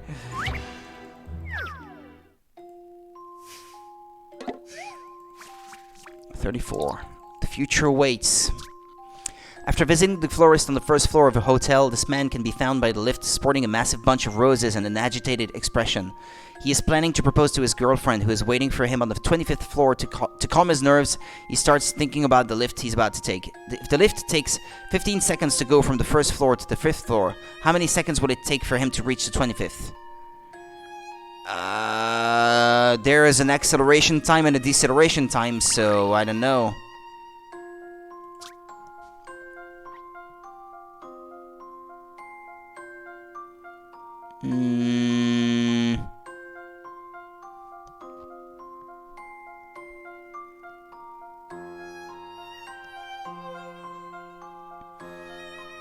You'd think it's just times 5, but is it really? That would be 75 seconds, but I don't know about that.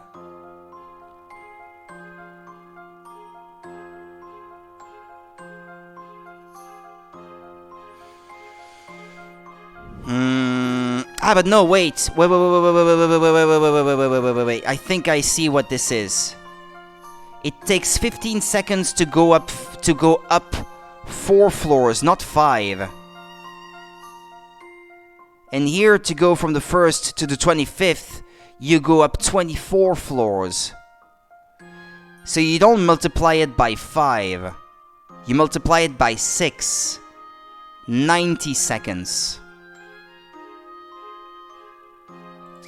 I think it's the easy mistake to make if you don't stop to think about the process. Yeah, I'm right about this, right? 15 seconds for 4 floors. For 24, that would be times 6. Okay, yeah, that seems to be correct, I think. I've got a good feeling about this one. Okay. Stick a fork in it. That puzzle's done. Stick a fork in it. That's right. From the 1st floor to the 5th floor, you go up 4 floors, not 5, etc., etc. It's what I've been saying. Oh, it's so simple. Well, thank you. Now I can get back to work collecting material for the new edition of Clamp and Covered. It's going to be an exciting edition. Did you hear about Groski's run-in with that gang of thugs? He sent them packing, of course. It is troubling, though. I wonder if Groski needs a little extra help.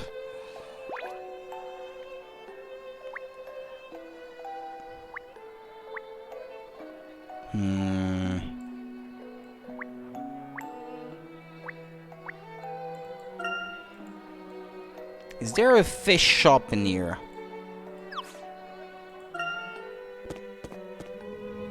No, that's not the way.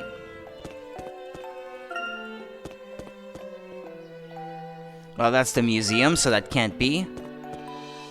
Travel the world in search of the X. That's the objective currently.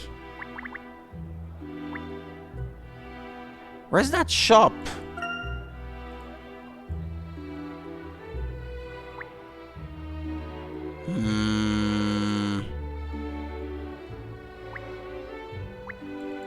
I've already checked this.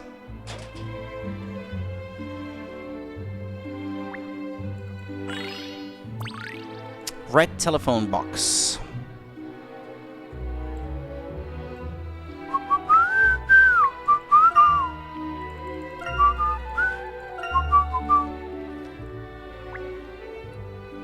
Well, I guess this is not the place.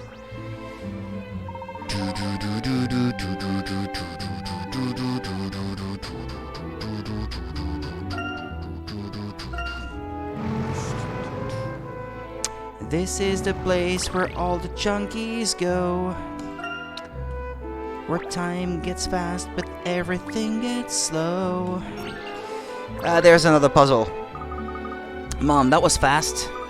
Wasn't it just? I found what I wanted in no time at all. The university library is much better organized than it was in my day. It used to be a real mess, not that I cared much. Your father, the professor, and I spent more time there doing puzzles than studying. I can still remember some of them now. Luke, you like puzzles? Go on, try this one.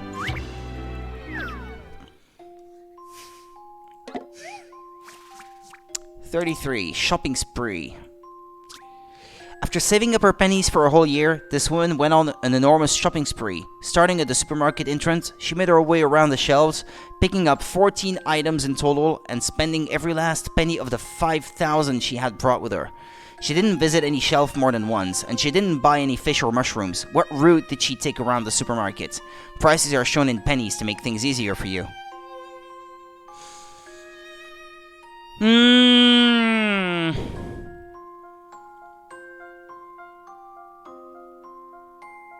She didn't buy any fish or mushrooms. And she didn't visit any shelf more than once.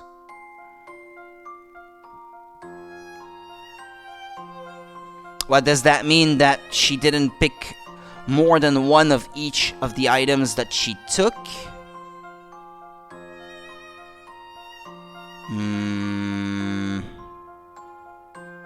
Ah, no, okay, no, never mind. You have to trace the path that she took, okay.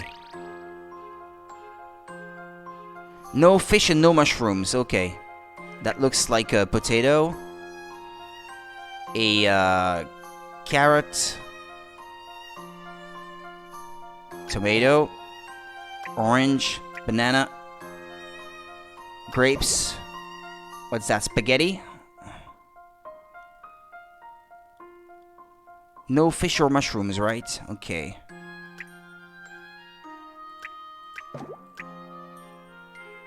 That's incorrect. Okay.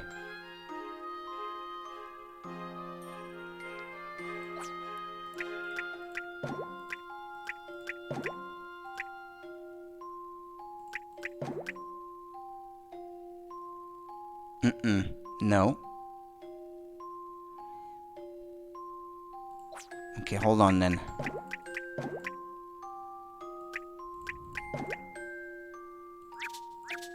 Ah, yeah, you can undo that way. Okay, fair enough.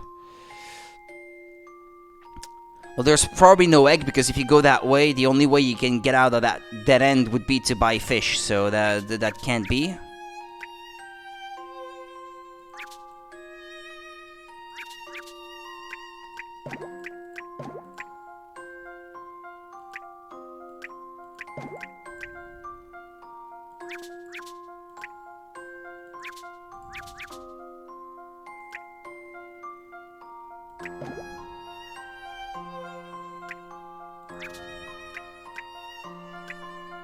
No, she doesn't have enough money there. What's the difference between these two? Okay.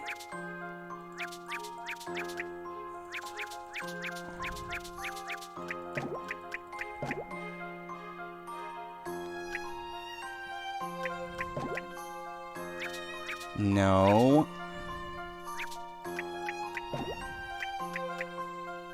No.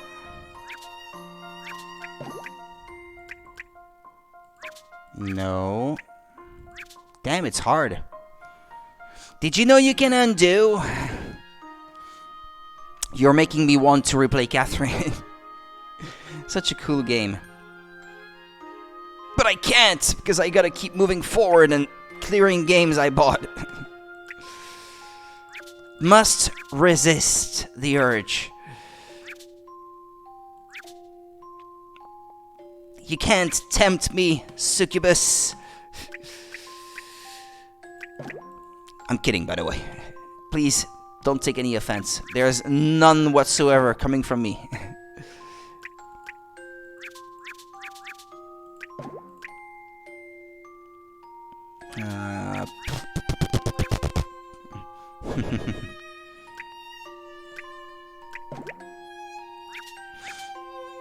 Okay.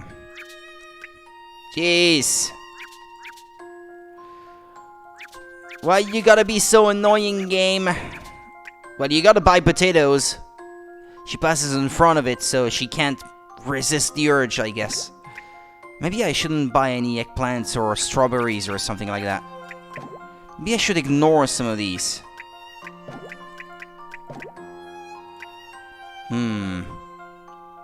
240.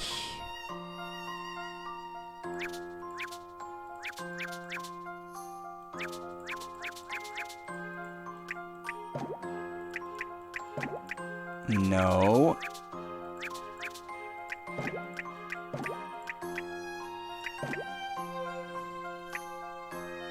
$260, no.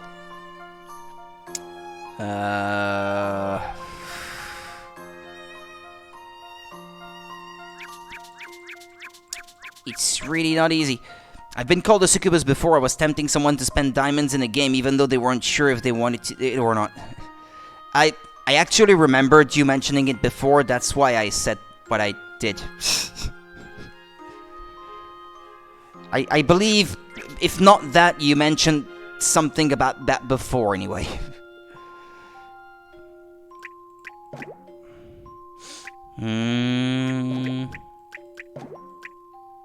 If I tried like that, no. Okay, that's overspending.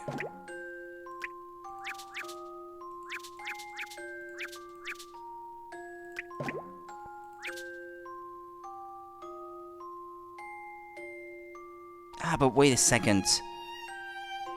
There's a 250 difference here.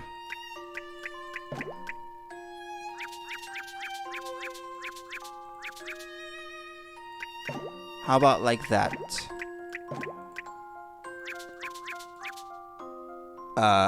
No? That's not it?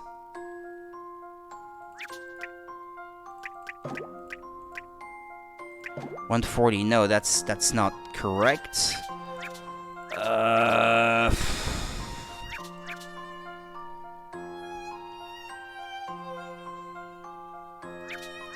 Well, hold on a second. I think we can already assume that you can discount 310. She has to buy bread and potatoes, so you can already discount that from the total of 5,000, I guess. That should limit the number of things that she can go through then.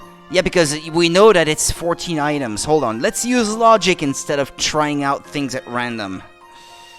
Minus 240 minus 310. Okay, that's 4,450 to be divided between 12 items. 12. I need a path that's 12 long, including these two. 14 long minus these two.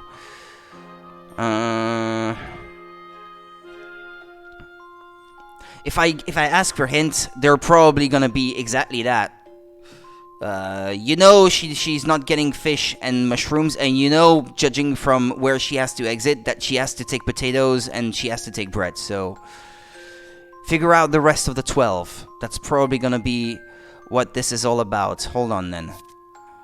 1, 2, 3, 4, 5, 6, 7, 8, 9, 10, 11, 12, 13, 14, I guess. But no, we've already tried that and that didn't work before. 1, 2, 3, 4, 5, 6, 7, 8, 9, 10, 11, 12. That can't be. Plus these two, maybe.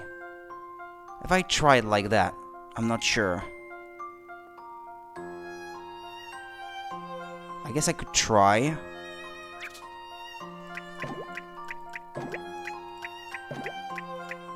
No. Okay. That's too much. Is there another path that's 14 items long that I could take? Hold on. Maybe. No, not this one. She didn't buy fish.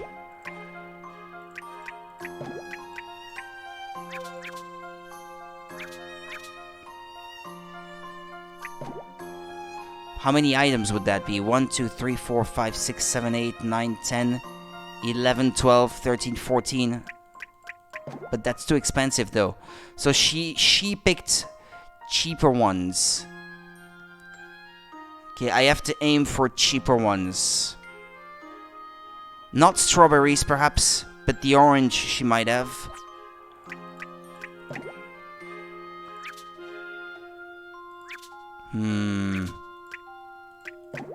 Like this, perhaps? Ah, there we go. I got it. Maybe this is it. Took me long enough. The Professor's apprentice saves the day. Layton's apprentice saves the day. That was quite the shopping spree. Carrying it all back home can't have been easy. Does anyone really shop with such shopping bags, by the way? With no handles on them? The paper kind, where if it's too heavy, it will just, like, tear the bottom of the bag or something, and everything will just fall to the ground. Who shops with bags like these? That's right. Well done, dear. You're getting brighter every day. Huh, that was no challenge for a worldly gentleman like myself. Hehe, if you say so. Go on then, run along.